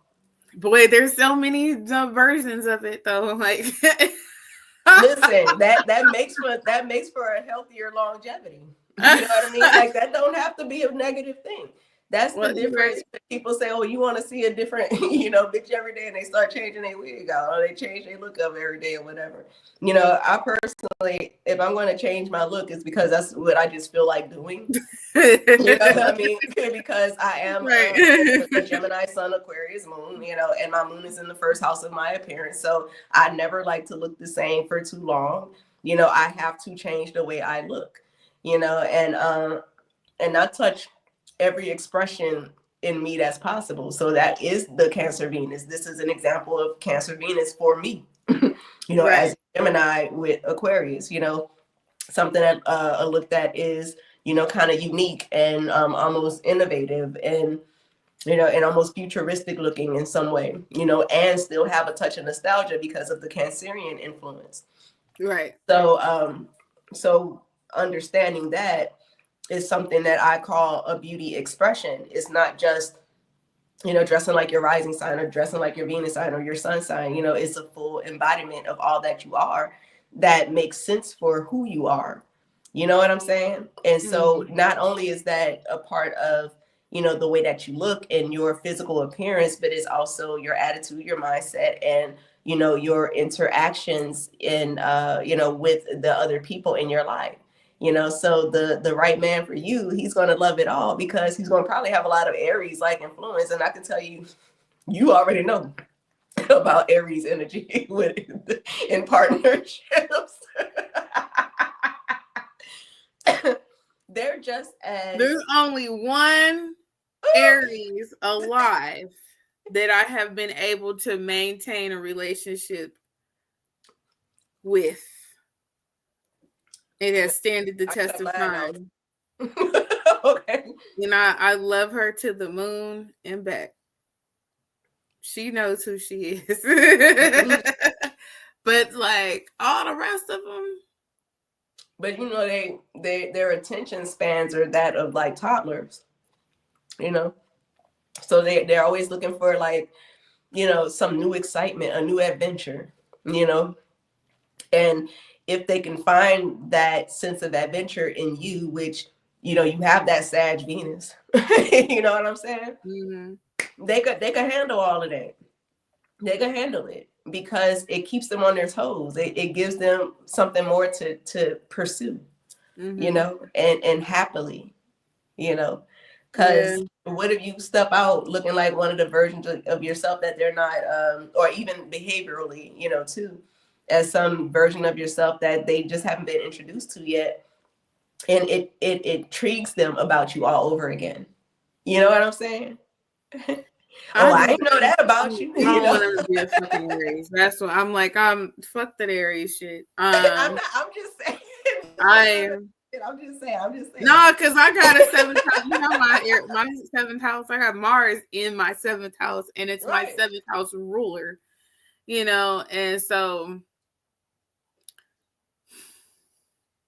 it don't have to be an Aries sun. It don't have to be an Aries. No, he can't be an Aries sun. But and somebody he can't be an Aries sun, and he can't be short necked or no neck. We're done with those. No.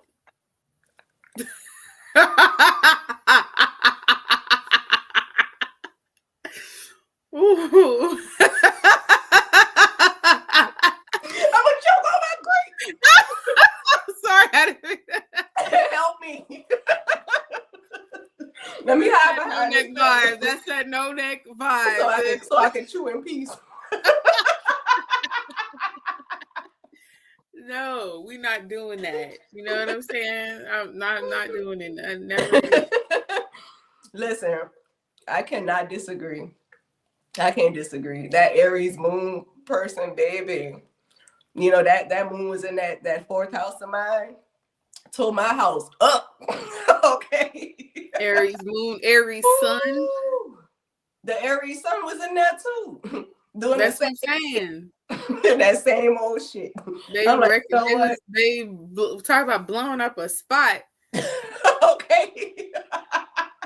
They come with the bomb strapped on their back and shit. Everything.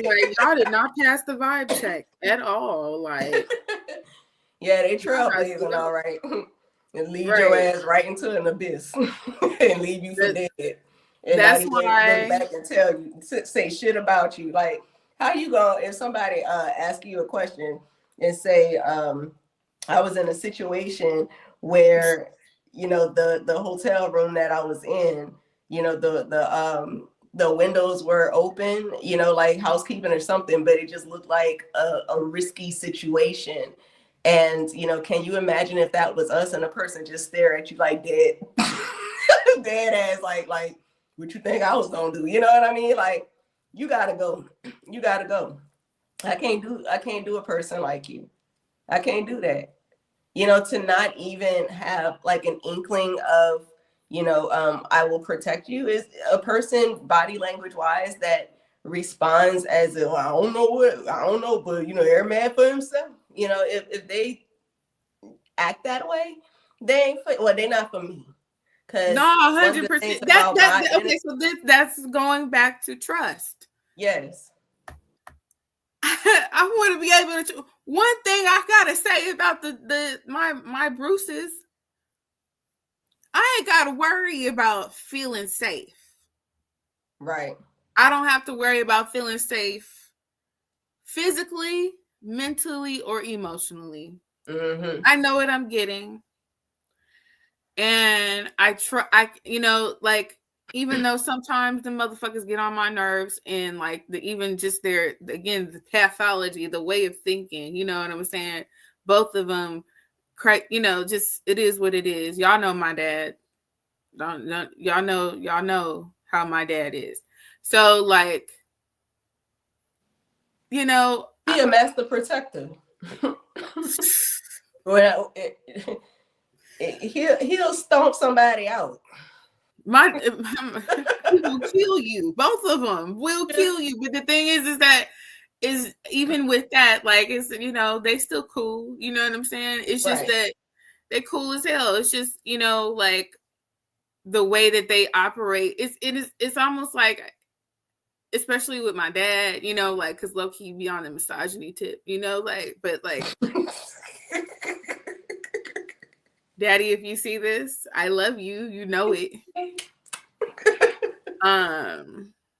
But it's just a fact, nigga think he a pimp. Anyway, so like, I he and my dad. I don't have to worry about that shit though. Like, I know what I'm getting. I know I can trust, and my father has always taken care of me. So like, to have that expectation from somebody else and them not meet it is wild. My brother has always, even with us bickering, arguing, fighting, and really being at blows, my brother, the next minute with his crazy ass, it's like, ain't nobody can right fuck with my sister, like, and that's the case. And Bruce is crazy as fuck. One of the craziest motherfuckers I've ever known. So like, I just, having that type of protection and that type of covering and consideration from my boys, it makes it really hard when you're operating and trying to find that in romance and you can't get it. It makes it so difficult. And it just makes it more rare, but it doesn't make it impossible. Right. And that's what I'm saying. Like, it exists, right? But can I get it here? Right. And I was in the 3D. Right. And so the thing, I was in a therapy session, and the therapist, I was telling her about the situation a couple of years back. And I was, we were in the, just beginning stuff with GA and all that. And she said, "Do you have room in your life for another partner? Like, outside of your brother?" Like, she was like, "I would never mix the two situations as far as having your brother interacting with, your romantic partner. But like, it seems like that he takes up a lot of space in that way." And I'm like, yeah, he probably does. I said, but I haven't found anybody worth making space for. In that respect. And everybody challenge. Everyone has not risen to the occasion. They haven't come to task and shown up. And that's why when I did my when I started writing my letters to God, because I saw one of my mentor Meredith's videos, and it was about utilizing the new moons for manifestations, right? And I came across that in March, and that was the first time that I set myself up to do my first new moon ritual, so to have that new energy, right? Mm-hmm. And the way that she described it was to write that letter out, with through the law of assumption, and Right. kind of write things that way, and then you pray over that, and then you seal that within your whatever stone you want to use. So she gave selenite as an example, so I use a piece of selenite for that. And I started being very faithful to that every month. And then I started incorporating doing a releasing one for a full moon, where I turn around and take the water that was in my water bowl, because my altars and my prayers, I utilize, the natural, gifts that we have on the earth. So there's flowers, there's water, there's fire, there's air, you know what I mean? So you have all of those elements plus spirit, your spirit, Right. Right. being included in that. And I started looking up all of the spiritual meanings behind all of the things and seeing what those intentions really look like. And when I say within days of doing, any of the ritual, like for example, right now we're under new moon energy, with the new moon being in Capricorn. And then I want to say maybe because what the moon stays in the sign about 2.5 days. And so maybe Wednesday or Thursday, it'll be, moved on to Aquarius. But whatever the energy that we're doing, I did my letter to God, and right now I'm looking at it right now. My New Year's candles are burning, and I have my flowers and all of my things, charging, so because I know I'm embarking on like a new journey. But within several weeks to a month of me doing these things, there would be confirming occurrences that would happen as a result of me having done those things. And that's where a lot of the hidden messages started coming out, that were like what I was telling you, God being a master scavenger hunt creator, so God started putting me on a scavenger hunt, and sending me like the owl that showed up on my son's birthday, in the tree. It was a little baby owl. I got the video, you know what I mean? And this was after having done during the Libra new moon eclipse last October 2nd. 3 days later, I got a revelation and a confirmation about a question pertaining to the right partner for me. And I got an answer 3 days after having done that, and prior to having done that, that's when that's when the owl showed up, you know, and seeing like all of those synchronicities that comes along with it, Mm. and letting it teach me about symbolism. And that's God's other way of communicating with us too, about the things that we desire and that we want, Let's so see. God is saying, I heard the prayer, you wrote it down, and you wrote it in such a way I cannot ignore it, because you didn't come begging, you came in gratitude. You came assuming that I'm going to take care of this for you, and so I never skip them, even if I'm late, even if I'm whatever it is, because God is also very patient with me. And I was describing it to my cousin, as when I would go to church, the altar is always decorated with flowers. And so right now it's still the holiday season. If you go to Yeah. anybody, probably have poinsettias on the I was altar just about to say, yes, you see the poinsettia is right in the center with the gold and red with all lining of that. the what is that thing called? The runner. Right. Yeah. But they decorate the church that way. And if I'm the church, and I can decorate myself that way, and if God is everywhere, I could put up an altar, on my patio.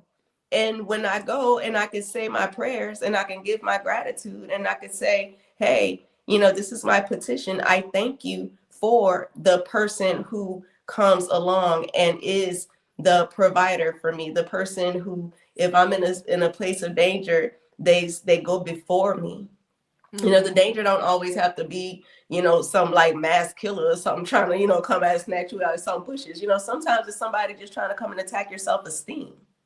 And the person Yep. stepping forward and saying, hell no, You can do that shit with anybody else, but this one, you No. want to meet me out in the parking lot, my brother? You know, like, what we doing? You know, or having enough of a refinement where they ain't even got to take it that far to get the message across. You know, there was an instance with the person I have in mind where I'm having a conversation about, you know, world travel, and there was a customer around, and this person, he sized me up. He asked me what I do. You know, people always want to ask you what they do so they can decide how much respect they want to give you or not, right? Right. So when I said that, you know, I dabble in modeling, I do this, I do that, whatever, you know, never a straight answer. Then he started challenging me on the kinds of wines that I like, right? Because that was the conversation. And then asking me where all have I been in the world. This is a person who was coming to shop to spend hundreds of thousands, well, now I wouldn't say thousands, but hundreds of dollars on filling his wine cellar.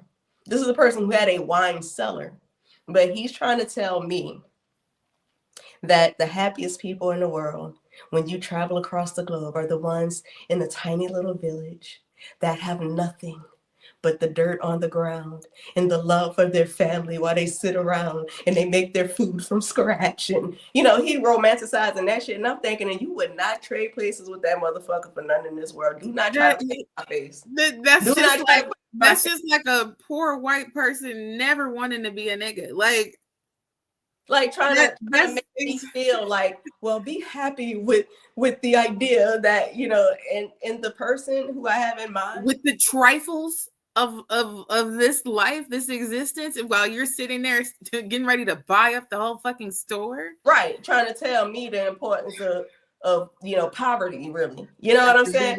Like bitch, I don't know who T you thought you was clocking, but I didn't even have to say nothing. I bet he was a Pisces. He could have been. I know he was motherfucking wrong. That's what I know. And he and the person I have in mind before, when they picked up what that person was trying to do to me, they immediately stepped in. And because I kept saying, I'm not a connoisseur. I enjoy it, and it's a little bit of a hobby, but it's not one that I take seriously. It's just something that I'm dabbling in. But he kept trying to talk to me and rope me in to, you know, size me up to either talk about his expertise. And his wife is standing literally like right there too. But the person I got in mind was like, well, actually, she prefers. And then he started speaking that language right back to him because he knew I didn't know that vocabulary and shit. But to me, that felt like a person who was stepping forward to be protective of me. Exactly. That's exactly right. Listen, you motherfucking Julia Roberts, that nigga Richard Gere, and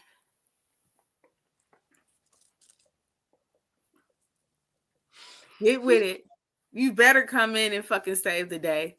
You know what song on my manifestation? Goddamn George. At the end of that movie called King of Wishful Thinking. The song that when they got together at the end, they played it when they driving off in the limo and shit. Yes. Oh my God. Yes. You know what? Fairy tales can come true as long as you believe. Nah, you know what? So my fairy tale that I'm tapping into, because we're gonna take a couple of notes from Jessie Woo's book today. But my fairy tale that I am bringing into existence, I was like, you know, I gotta stop like trying to go through the long hard route. My mom used to say, just stop fucking always trying to learn shit the hard Capricorn. way. Oh my God. That she'd be like, you move too slow. I'm like, Capricorn. Remember, I told you my mama used to call me slow. You're too slow. You're too slow. You're moving too slow. Goddamn. That was my mom. I miss my baby. But yeah, like what I want is I want to be able to sing and do all of the artsy things at will when I want to. I want to get my craft back to a place of where I have full control over that. But the biggest thing is that I can do it when I'm an athlete, but I don't have to go compete. Right. Why? Because I'm fucking married to this wealthy man who actually loves me. I'm reading. There's two books I'm reading right now. One is called the Duke's Masked Bride, and then the other one is Saving Nora. I'm reading those two books right now. They long as fuck. Obviously I'm reading them because I'm getting ready to upload my own novel to Pocket FM. So I'm just kind of seeing like what gets 40 to 360 million followers or readers to come and connect with your content. So I'm reading these shit and I'm just like, oh wait, hold on. This is a fairy tale, okay? The Duke's Masked Bride. This bitch got her face clawed on one side early on in her life, and then lived with a fucking half mask on for the rest of it. And yet, the finest man, the richest man, and the most powerful and the man in the goddamn Lockwood town, in village or kingdom, this nigga was like, "Oh, I'm in love with you," like he was checking for a bitch, and so I'm just like, oh yeah, that's what I'm talking about. And he's willing to kill anybody on sight for her ass, like. And she grew a backbone. That's what I'm like. Yeah, she grew a backbone fucking with this nigga. Like love, real love can inspire those changes. Yeah, you know what I'm saying? I'm like, you know what? This is, I mean, like, obviously I don't need a backbone. I got one of those. I definitely got one of those in a big bag. Right. Friend, you know what I'm saying? In a big bag. I'm gonna eat another grape. You know me, I love engaging in big activities. That's that Taurus, that Jupiter and Taurus shit, In the 8th house, I gotta watch out. Gotta be real. My Jupiter is Virgo in the 8th house, but it's at the 2nd degree, which some would consider a Taurus degree. In modern taste. Anyway, that is a Taurus degree. I'm sitting up here eating in the dark.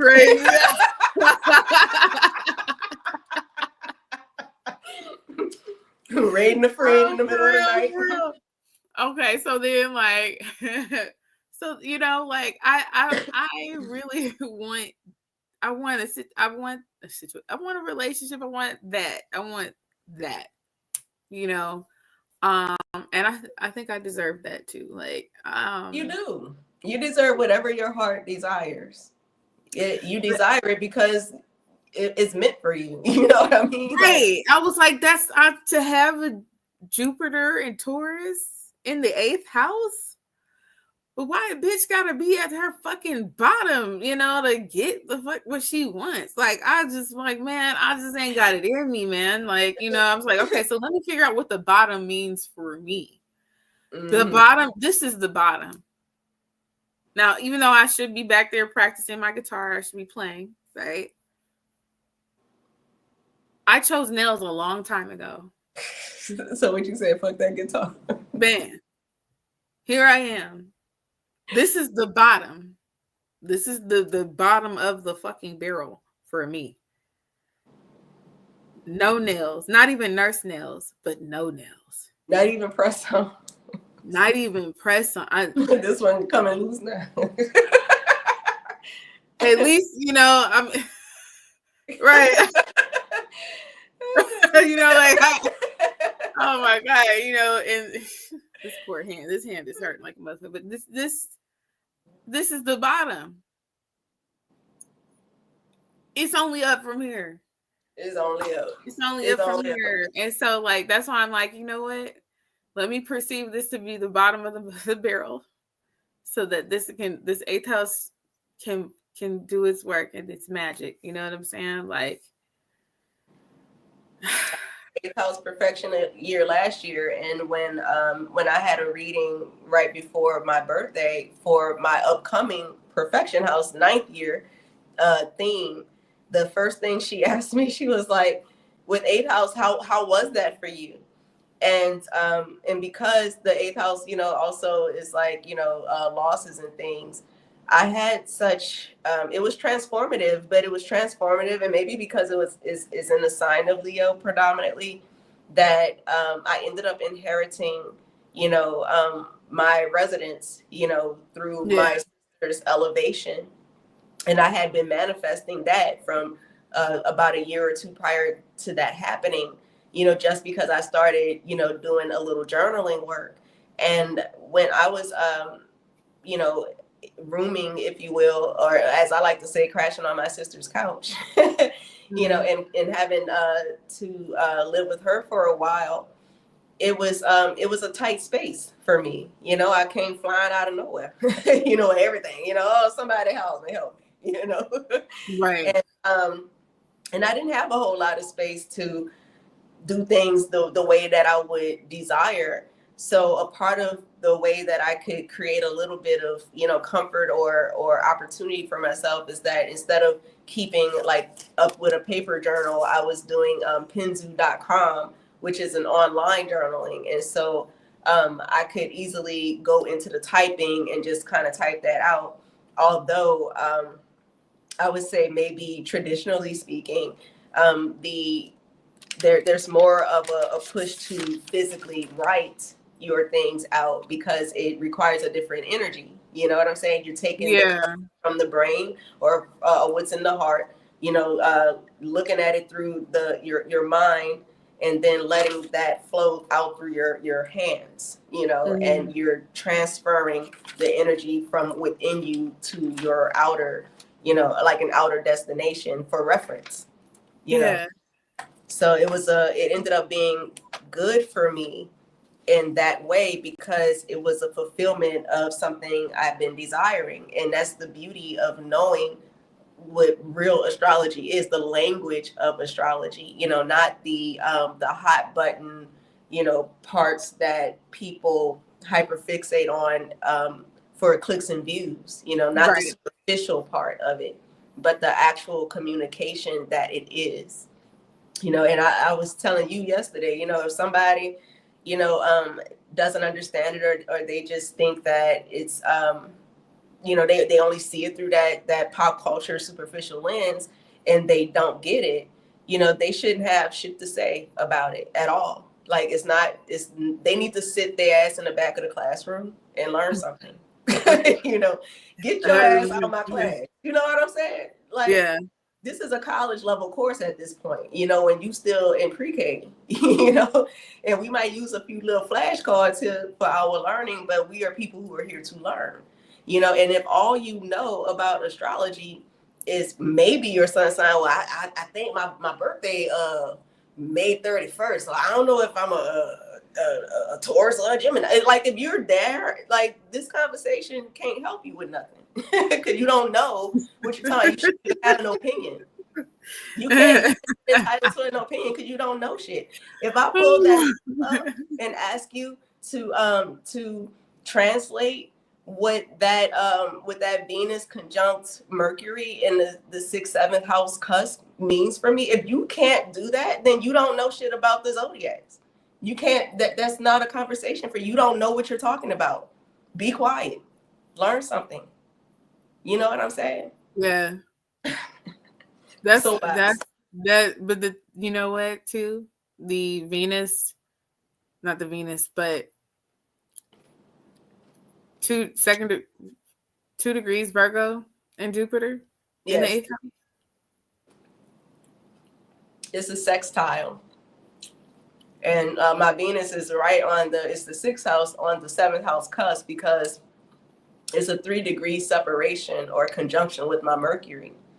And so when I was watching one of Meredith's videos, talking about her Jupiter series, and she was talking about how the aspects play out for people, what the possibilities are. And I went and looked, and I noticed that mine are sextile. And so when I said that, she said, "Oh, that's why you're so beautiful." And I'm like, "Oh," because she was talking about how Jupiter with Venus, expands beauty and that sort of thing. And I'm like, this woman has only seen like my tiny little little photo, for my channel. There's definitely an aspect to Mercury, or no, the moon. And the moon, because my moon is also 3 degrees, so it would be a square. I think would it square my moon, It's or like semi because quadrant, that's Virgo and Aquarius. right? Yeah. It's not a square because there's no they're two different two different like one's fixed, one's One's fixed, one is mutable. Yeah, thank you. I'm about to say, what's up with him? There is trying to think. I mean, there's still there's an aspect still because of the degrees.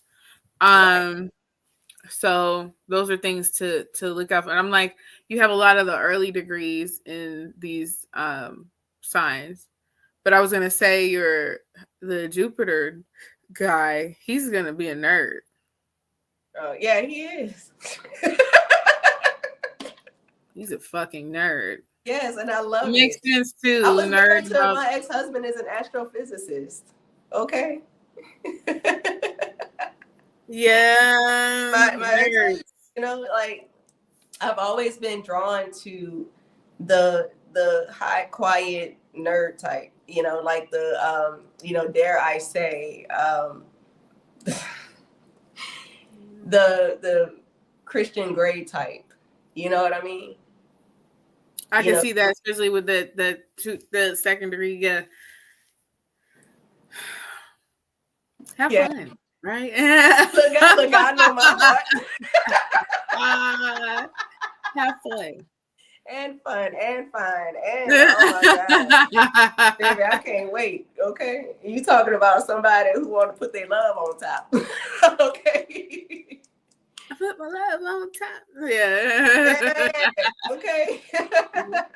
And my Mars is in Virgo too. That's right. Is it okay? So is this all in the 8th house? Yeah, the Mars is 11 degrees in the 8th house, and then I have Saturn in Virgo, but it's in my 9th house because it's at 20, like I want to say 22 degrees or 22 degrees, something like that. So having that means the more you learn, girl, the more rewards you get. Okay. The more you learn. And it's in the house of the second husband. Okay. In that 9th house. Yeah, what I got in my 9th house? I got Chiron in my 9th house. Now, how does that feel? Chiron being in my 9th house, right there, just nestled nicely with my mom, sitting moon right in my 9th house. The fear of abandonment was heavy in my life. I never wanted her to leave me. I really didn't care what my dad did, but my mother was like, don't leave me, anywhere.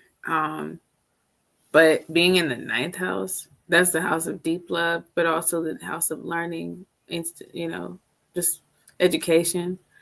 And there's always been like this, because I abandoned my education to take care of my mother. It's always been like this thing, like, life isn't really lifing the way I would like because I didn't finish school.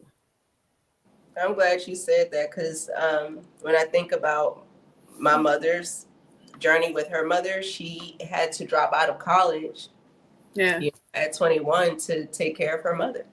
Mm-hmm. And she never went back because she kept having us, and going back and forth, trying to do the best that she can. she was like an honor student. Mm. She never got to finish, you know?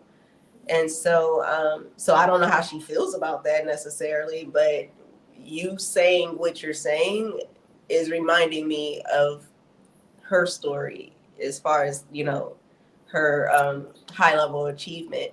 Like even her brother, who's our family's first doctor, would say, I was the C student, your mama was the one, she had better grades than I did. She could have been the doctor, like that kind of thing. And and it's funny because she got a 29-degree Virgo moon, and her moon is in her seventh house, and it opposes her rising, which is Pisces. So Mm. we have very similar placements, but in different signs. Does Within our. she have a Chiron nearby anywhere? I don't recall. My Chiron is in the fourth house. And it's in Taurus. So remember last summer when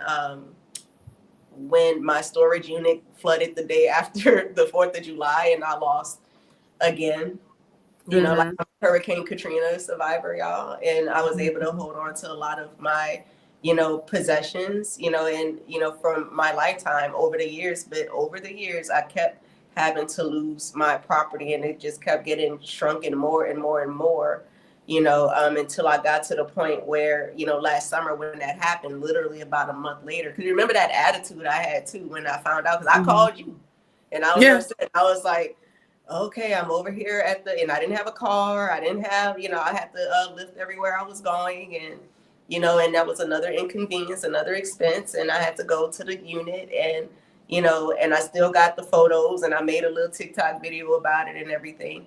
And I just kept, saying, well, this is hard, but, I kept trying to be optimistic about it and using optimistic words to navigate that. But I held you on the phone the whole time, and thank God for you for being that type of moral support that I needed at the time, because you could give me the empathy that I needed, but also the encouragement that I could get through it.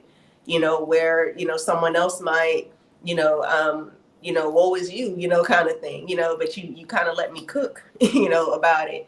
And literally a month later, I ended up, having my own residence, and I was able to move out of that storage. I got $1,500 out of it. You know what I'm saying? Right. And it was going towards me being able to replace my vehicle.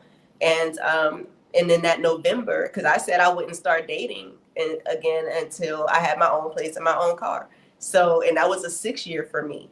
And that's the number that is ruled by Venus and relationships. And during That's that good. year, I was being introduced to new relationships, new romantic expressions, and going through that. And I was given my terms on that. I was saying, okay, these are going to be my markers, because you were there during my breakup. You know what I'm saying? At this point, we're celebrating almost 4 years of that shit being over. Okay. But Look, you said celebrate. Listen, celebrate the let me 30th. take Okay. another sip of The this 30th. goddamn drink. Celebrate, Yeah, celebrate. celebrate. Okay. Cheers. Okay. And I knew what kind of timeline I was going to give myself for recovery. I knew that at some point I would open my heart to love again, but I knew that I was going to take that time out to really work on me and achieve some of those goals that I have for myself outside of that. Because all I wanted was to be stable again on my own, not needing anyone else's assistance as much as possible, and having to believe in that, and following these little prompts, and because I was being obedient to those things started coming to me. So like what made me buy my car, was my niece having her quinceañera, and I needed transportation to get my son from the airport. I didn't want to call people and ask and arrange rides and all of that kind of stuff and pay more for Uber and Lyft and blah blah blah, when at that point I had been saving enough, and I was manifesting the car. So I bought the steering wheel cover. I had that like since June. It's hidden in the closet. And one day it was just time to go get that, that steering wheel cover out the closet. And then I pulled up the Honda, website, and I started shopping with my steering wheel cover, looking to see what car I thought would look good with it. You know what I'm saying? Like very superficial, right? But then I was like, well, let me tap into my Cancer Venus energy, because I've had a red car. That was my first one. Then I had a black car. That was the second. And this third one, I wanted a different kind of color. And I ended up with silver, and I named her the Silver Bullet, and then with my license plate, not giving all of that out, but I like the right. I'm saying, like, don't come find me, because I'll put one in, okay? Like, I'm not about to tell you all that. My grandpa's grandbaby, okay? Like, Lehman Dawson's DNA is up in here, and he'll shoot you and ask questions later, and I ain't no different. Disclaimer. But an Aquarius moon, I don't give a fuck. You can think about that on your ambulance ride to the hospital, about why you picked the wrong motherfucker today.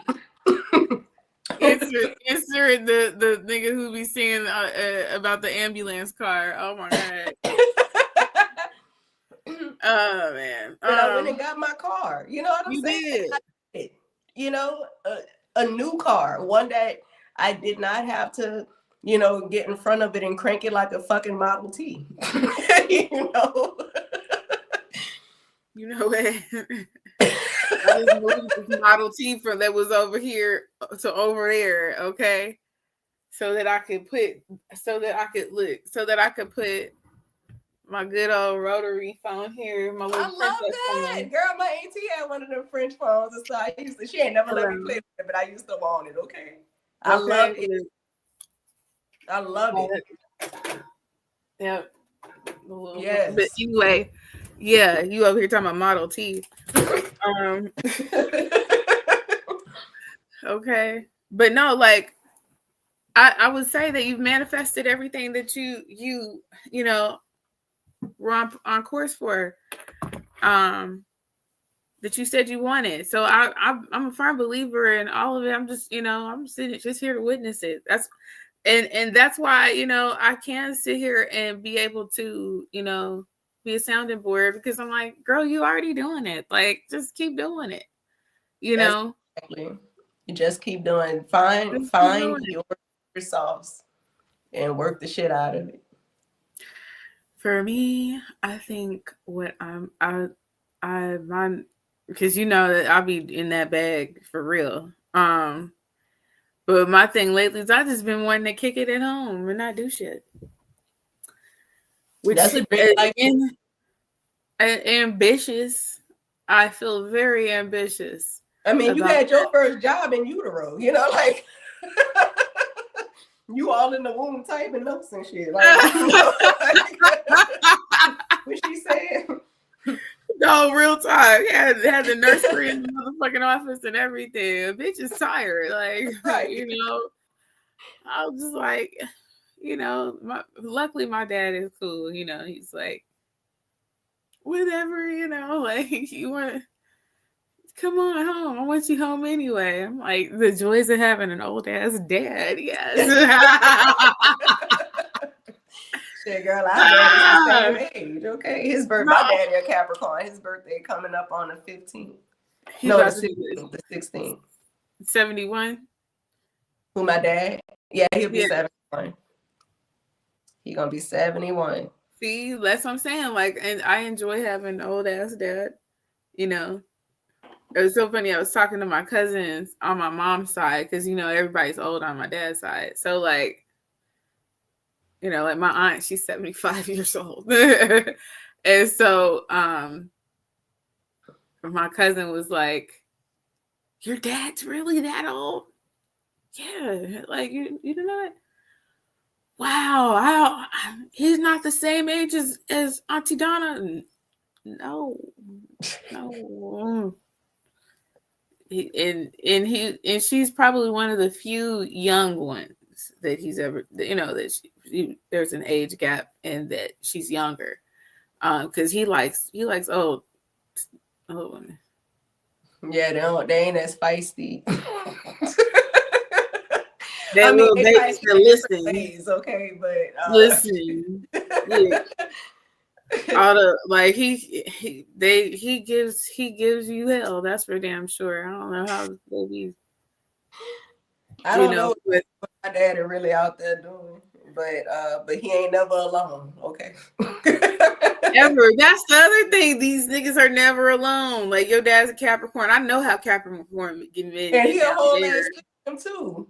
Man, You know? right. And my dad is a Scorpio, so like him being a Scorpio, he's very god damn, like did it fried.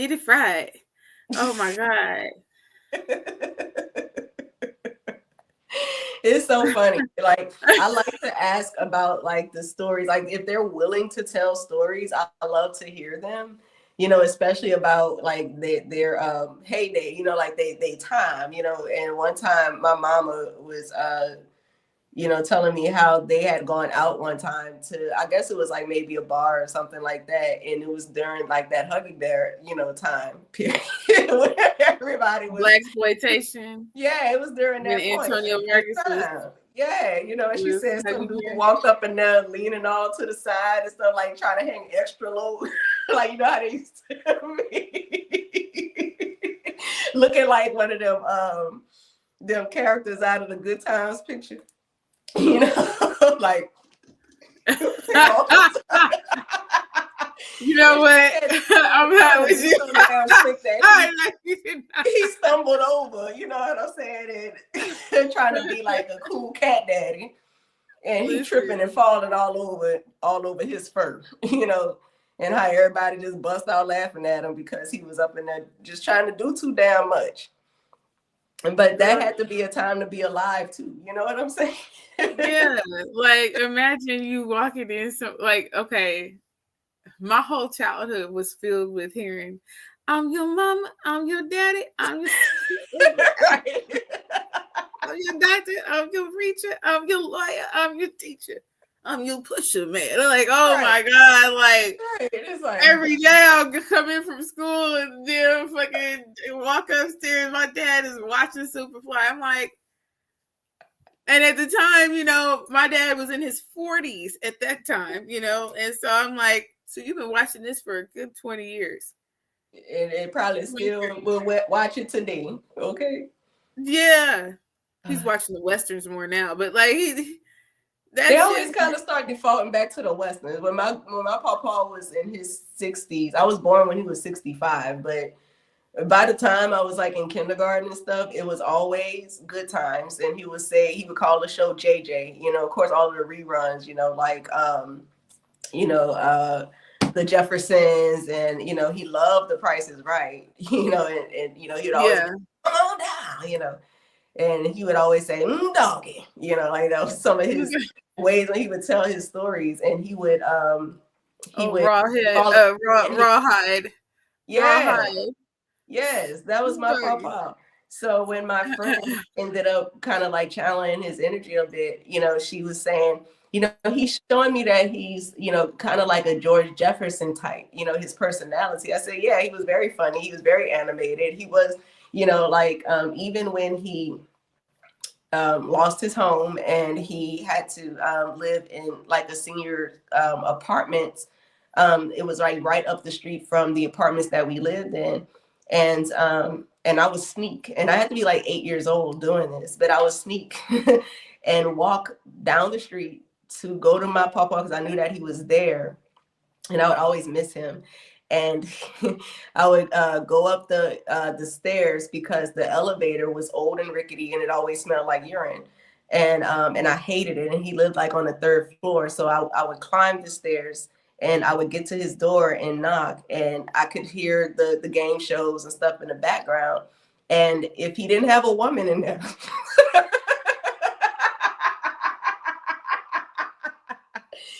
then, you know, he would let me in.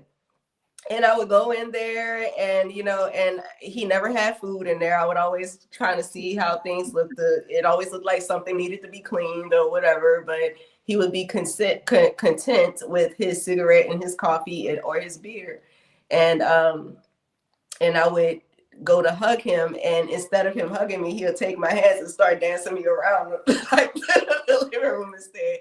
And I'd be like, Papa, you know, I'm trying to hug you. He's like, I know. And then he'll give me a big old hug, and and I always wanted to ask him for money, but he would always say he didn't have money, but I would have already gone in his room and saw all the change on the dresser.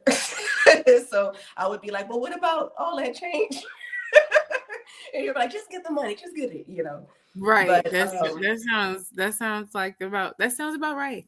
yeah, I said, so is it All he like an has, age range thing? it Like when is. they get to I think, like, yeah, because my dad always saved change, but like it didn't get to the point of where like it's on the dresser and like he's saving or put in a big old plastic bag to go do stuff with it until he turned about maybe like 60. Yeah.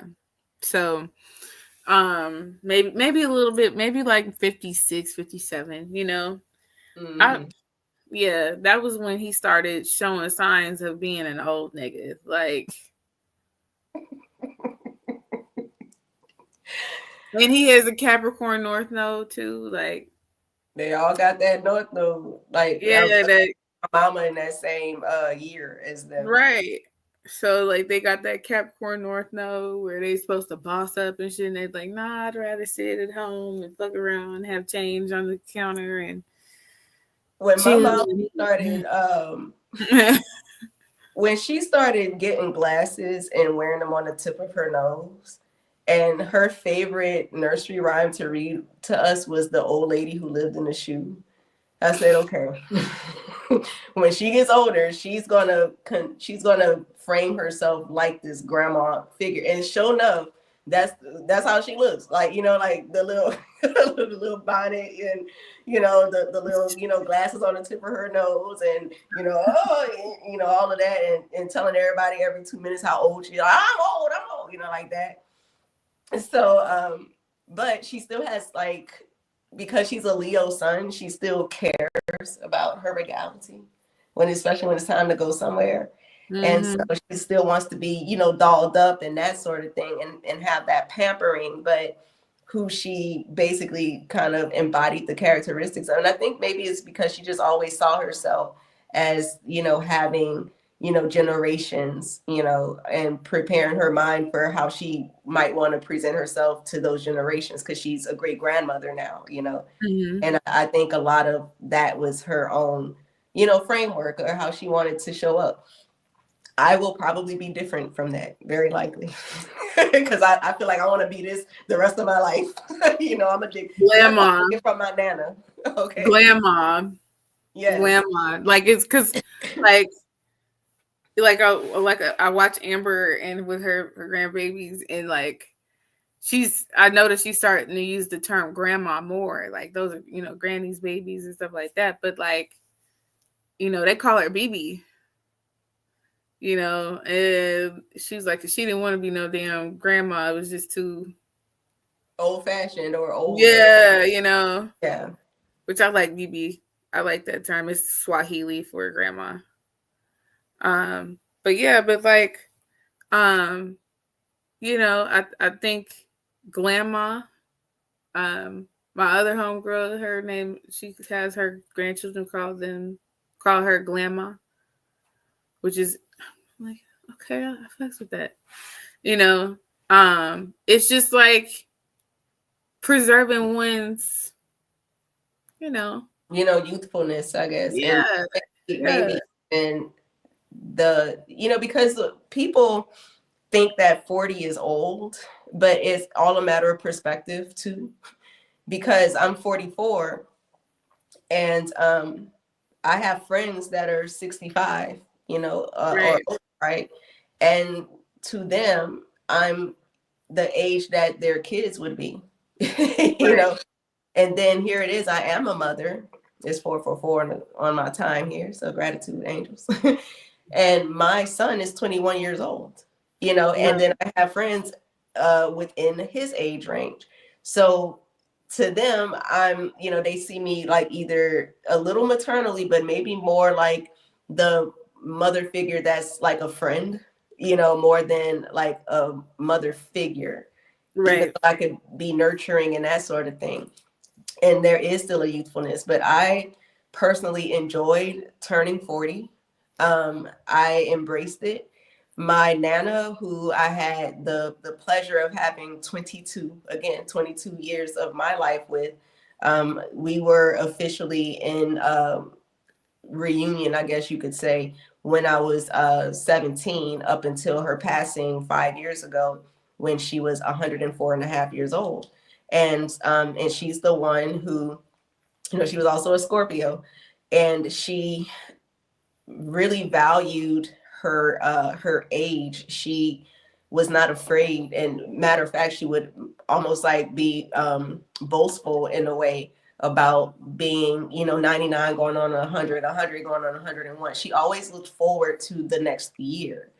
The only time when I saw a difference in her with that was the last time I saw her, which was 2 months before she passed, when she had her cognitive abilities, but her physical faculties were failing her. So she couldn't see as strongly as she used to. She couldn't, her only sense was her, that was as strong, was her sense of touch, and she was frustrated. And when she started expressing that she was frustrated, it was because she knew her grandbabies were visiting her from out of town, and she could not see or hear us, the way she wanted.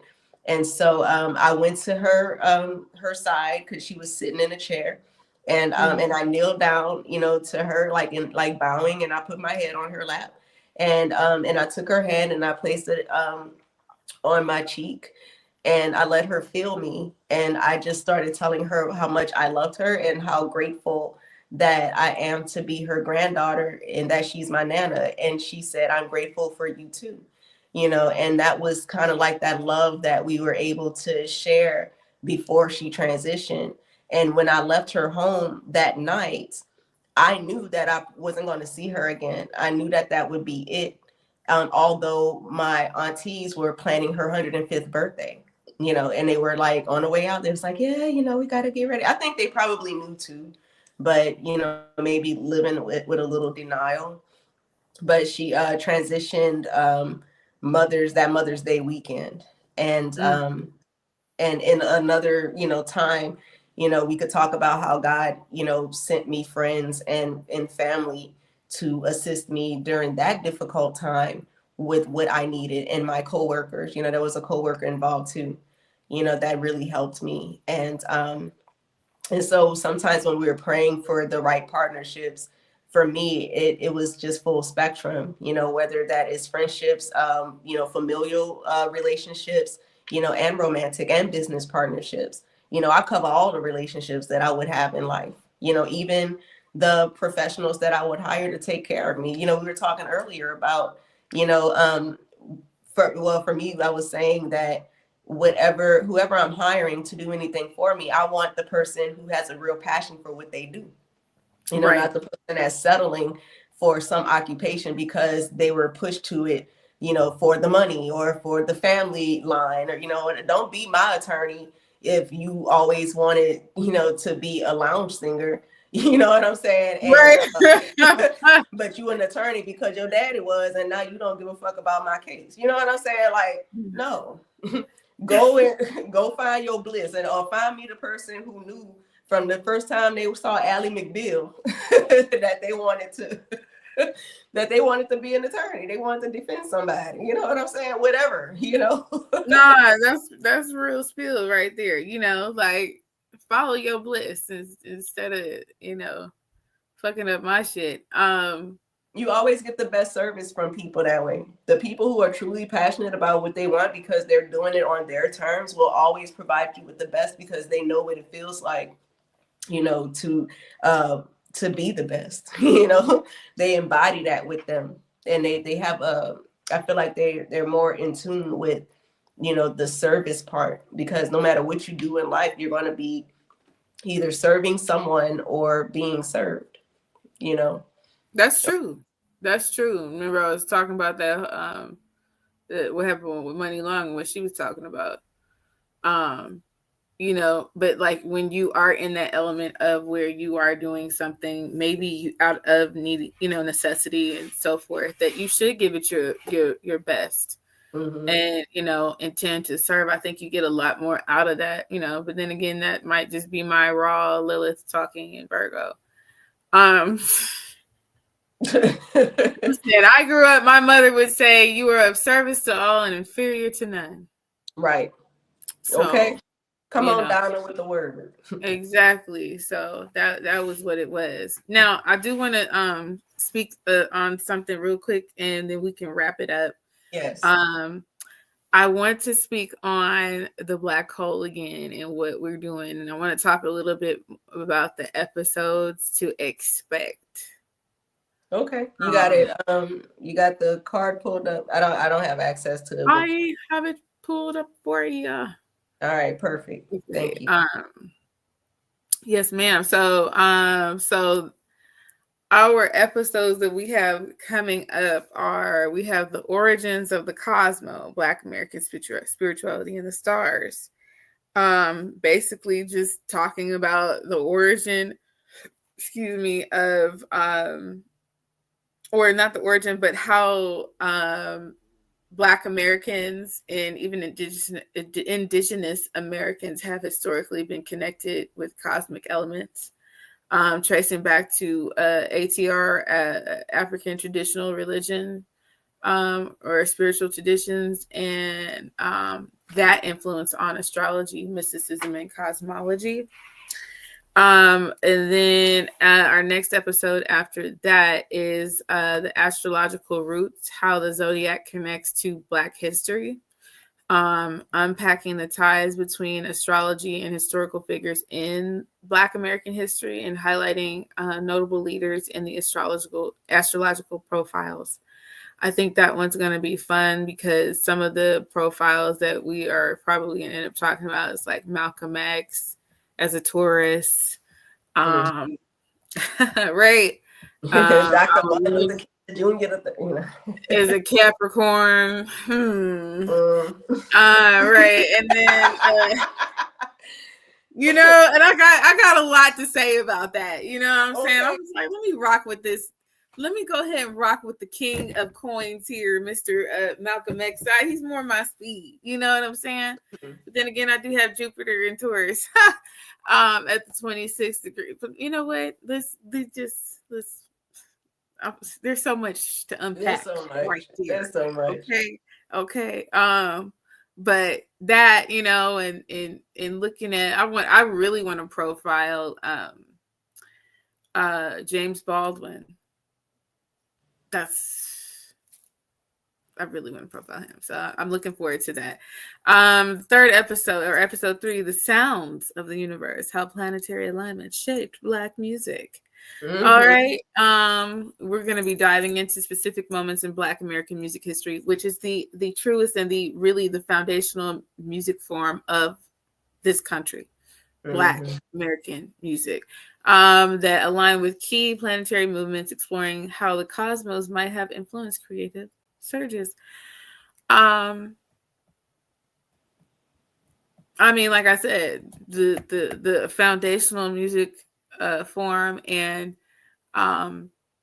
if you were to ask what was the key, what was the voice of America for centuries, they would say that what was the song of America? What was the voice of America? It was the person, the Black person singing the Negro spiritual. Okay, so just want to put that there, and this is not to be divisive or anything. It's just to highlight the fact that we've been saying yeah for eons. Okay, that pain in the voice, boy, and the faith and getting back to the promised land is real. Episode 4, the tarot of the ancestors, divination and Black ancestry, which this is going to be a near and dear episode to my heart, where we explore tarot's historical roots and how divination has been used in Black communities, touching on personal practices, African traditions, and ancestral connection. Episode 5, we have the Revolutionary Stars, how cosmic energy inspired Black liberation movements.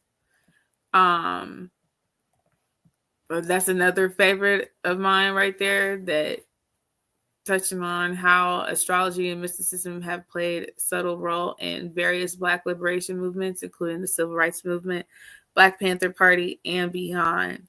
A lot of that is not just astrology and mysticism, but how just the systemic oppression and just the religion has played into shaping this the civil rights movement, because it was somebody, somebody get B. Simone on the line.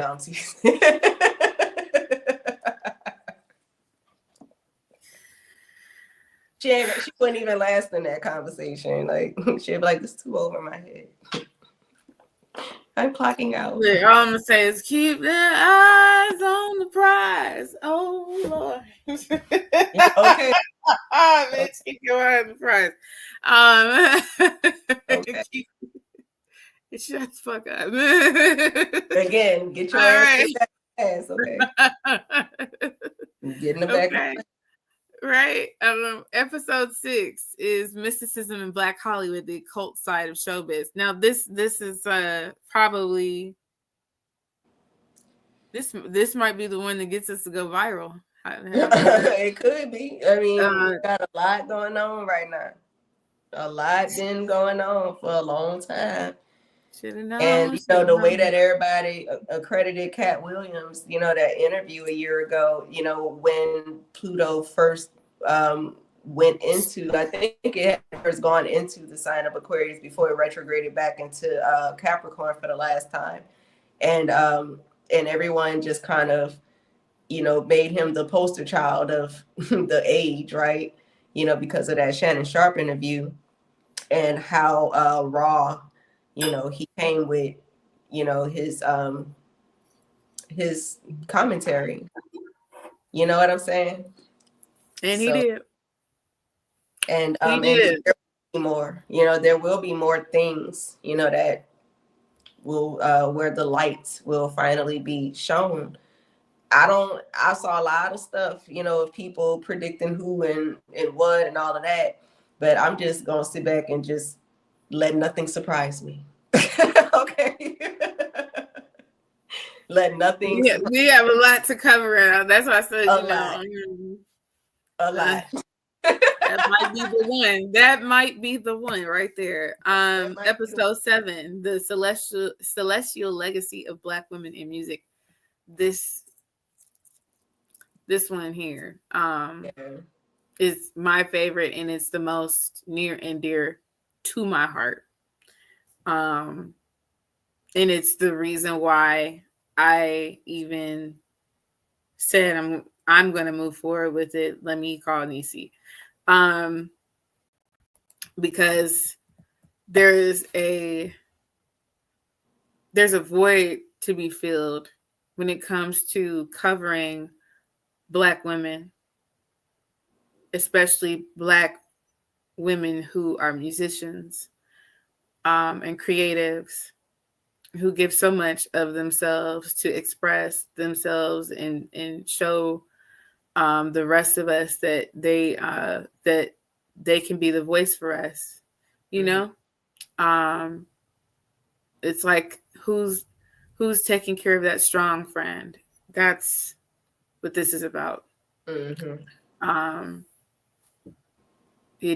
For those the ladies of us who have fallen and those who are still here, I just want to pay homage. So salute to that. Episode 8, the dark side of the moon, shadow work and healing in the Black community. Shoot, you talking about virility, that right there alone, because the minute, what you mean we need to heal? This conversation, go sit in the back of class. To the back. Like, you gonna be doing that healing forever. Like, you didn't. This is the school of life. You know what I'm saying? Absolutely. You are a perpetual student forever. Forever. Forever. Forever. Because the point is growth and expansion, and making those new discoveries about Absolutely. the empowerment that's already in you. Yeah. Absolutely. Episode 9 is planetary retrogrades in the Black collective consciousness. I think this one will be a fan favorite because it finally we get to explain retrogrades in a real way to people, and because a lot of them have been trying to figure the shit out. So, planetary retrogrades is on. We're on the ball for that, explaining it in depth, really giving you information that will help you navigate the planets when they're in retrograde motion. Um, and so episode 10, which will be the last episode of our opening season or opening series season. Did I say that right? I don't think I said that right. February episode 10, the future of Black astrology, how the cosmos can shape new generations. I really would like to be able to talk with a lot of the ones that are on TikTok and Instagram, as well as some of the ones that I know in private that I grew up around that, out there on Venice Beach and so forth doing their thing. I really would like to have a conversation with Black astrologers and just, show them some love. Mm-hmm. Show them some love. So those are the episodes that we have to look forward to. We get started in kicking stuff off in February. I think I'll be posting more information. Nisi will definitely be posting more information about what we're doing, and we'll be also probably launching like a little crowdfund to support support the podcast, support the information, as well as, getting some sponsors to come in and again work with us. So if you are a friend of the family, if you're a friend of mine or Nisi or just somebody kicking it around, because I saw a couple of new people looking at the live on Instagram. Okay, awesome sauce. Yeah. Bang my line, get in touch. Because we're going to look at me, no necking. Anyway, you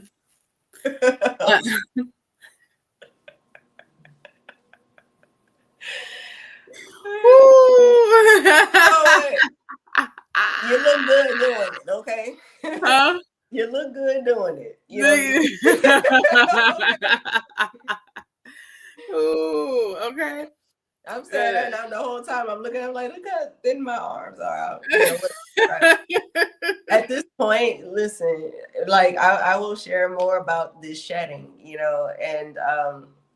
and how that's, played out in my physical appearance and how that has impacted, my mental health, having to come to terms with, doing the yo-yoing thing and what the root cause of that was, you know what I'm saying? So, and without some of those influences had been, but I know that we have our Facebook group that is live now. If anyone still has a Facebook account, you can follow the Black Hole there, not HOLEWHOLE, and request to join. And because we'll be having a lot of these off-camera discussions and stuff within that group, and I think that you'll be able to find a little bit of everything. I am a natural teacher. I was born on I want to say it was a third quarter moon or a waning gibbous moon. So that's like the teaching and the scattering seeds, kind of thing. So I'm meant to, educate folks, about the things. And I don't mind because I am a perpetual student, Gemini, I'm always learning little nuggets and tidbits about all kinds of stuff. If you want to win Jeopardy, get you a Gemini. Okay. Not this one, because I don't know enough You about all should that. play a game of Black Jeopardy on one of the Okay, but my ex-husband, that Gemini, like that was his favorite show. If it still is, you know what I mean? But and he would win all the time. And I'm like, why don't you go out there and get us some money? And he was like, So he needs to join the group. Tell him to join the group.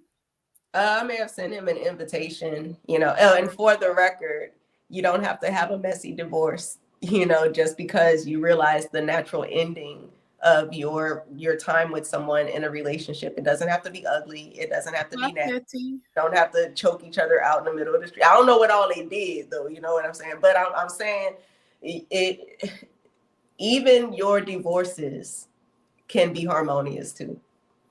You know, it doesn't have to be ugly. Right. You ain't got listen. You do not. I'm so glad you said that because like a lot of people don't really understand how to lovingly detach or to have a healthy detach, you know, from someone. Um that's a conversation for another. We You know we're definitely gonna do. yeah. Maybe if we had a one-off during like closer to Valentine's, because I'm sure I'll still be single.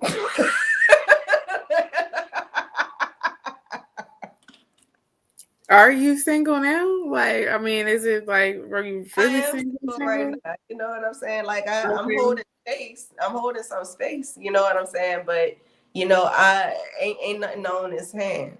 You know, so Well, I do follow that. So I'm not the one that's just gonna that's get right. on a word alone. I need action. Single until married. That part. Because guess what? Ain't nothing going on. I ain't necessarily accepting no applications right now either, but you know, I'm going through the paperwork that's already in my file. If you ever see us out together, which people have,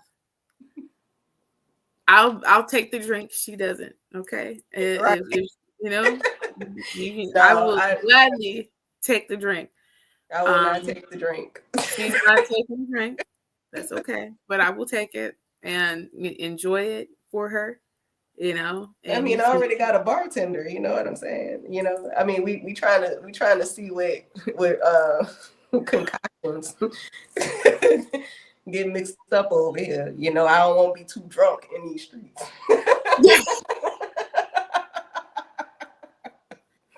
Look, let me get up here and finish this drink. Let me go get me some black eyed peas or some shit. You know, get ready for it. I need someone to DoorDash me because I don't use DoorDash. I do not. Please some don't. black eyed peas. Yeah, I want some black eyed peas. Like, I don't even know where to get them out here. Like, girl, I cooked them one time about 5-6 years ago, and I don't like anything that reminds me of a bean, but that particular year I did it, and they were so goddamn good. Like, they were good. And I'm like, you know what? You can cook. That's that Venus and Cancer, girl. It is. You know, all my exes always rave about my cooking. Yeah, I need if I felt like getting, look, I'm toasted right now. So like if I felt like getting up and cooking, I probably would, but I got some cleaning up to do. And I also just, you know, I'm trying to keep it low key, but I wish there was like a food place out here that had black eyed peas and greens and I didn't have to worry about that shit. I'm about to prepare my floor for later on at midnight when I'm gonna give my grapes a break because I don't want these motherfuckers to go wrathful on me. You know, all this damn fruit and nothing else. But I'm gonna get my. Are you doing a floor wash? Huh? No, I have a hardwood floor, so I'm gonna. But I gotta get under the table. Okay. But look how many of these grapes I've eaten during these 3 hours. You know what I'm saying? But I just need 12 of them, and I'm going to do my ritual tonight. You know, at midnight. So the idea is that what I did, I just made a list of 12 things and had each grape represent something, you know what I mean? And then I prayed over that while I was eating my grapes, you know, and try, because you got 1 minute, you got 60 seconds, you know, at the stroke of midnight, and all 12 need to be, you know, consumed and swallowed by, you know, within those 60 seconds. So you don't want to be doing too much fucking laughing. So when you choke, Let me go get you know, some you up there smaller looking grapes all then. desperate and shit, you know. So I'm gonna just have my little cup, you know, and I'm gonna have my grapes in there, and I'm gonna have my hand on my, you know, my petition while I'm just doing my thing, you know. Or because I already got an altar set up, I might not even have to do that part. I just make sure I focus on the grapes because I already wrote my new moon manifestation petition out. So Right, that's I might right. not have to do anything extra. But for people who never heard of it and may want to try it, that's something I'm just throwing out there as an idea. Well, next time I think we'll have like a little like a post about it. In fact, I might write one before Mm-hmm. the end of the night. I don't know if anybody's actually gonna do it, but you know. No, but some people do it and they manifested whatever it is. But I find that most people are doing it to manifest love or romance, because again, that's like everyone's number one thing. If they don't have the love they want, you know, Mm-hmm. or the partner that they want, they focus on that. You know, I'm very content where I am in all of those areas of life, and I'm Mm-hmm. really excited about the career part for me. You know, Got you. and so I think I could kind of shift, you know, that focus a little bit and just express the gratitude for a brand new beginning. We're going into a whole new life, you know. A number 9, big changes are coming, you know what I'm saying? And you know, for me it'll be a personal year 8, so that's even more change, you know. And I'm a life path 8, so I don't know if Right. that's the return energy or not, but but I'm about to be living that motherfucker. So yeah, here's Yay! to all things new. You know what I'm saying? Cheers. Cheers. Cheers. Cheers, Click. y'all. And Happy happy New Year. 2025. Happy New Year. Yes. Yay. Woo. With my little belly dancing bra on. All right. All right, girl. Well, Mwah. I'll see you tomorrow. All righty. Okay. Bye. Bye Thanks for bye. watching. Mwah.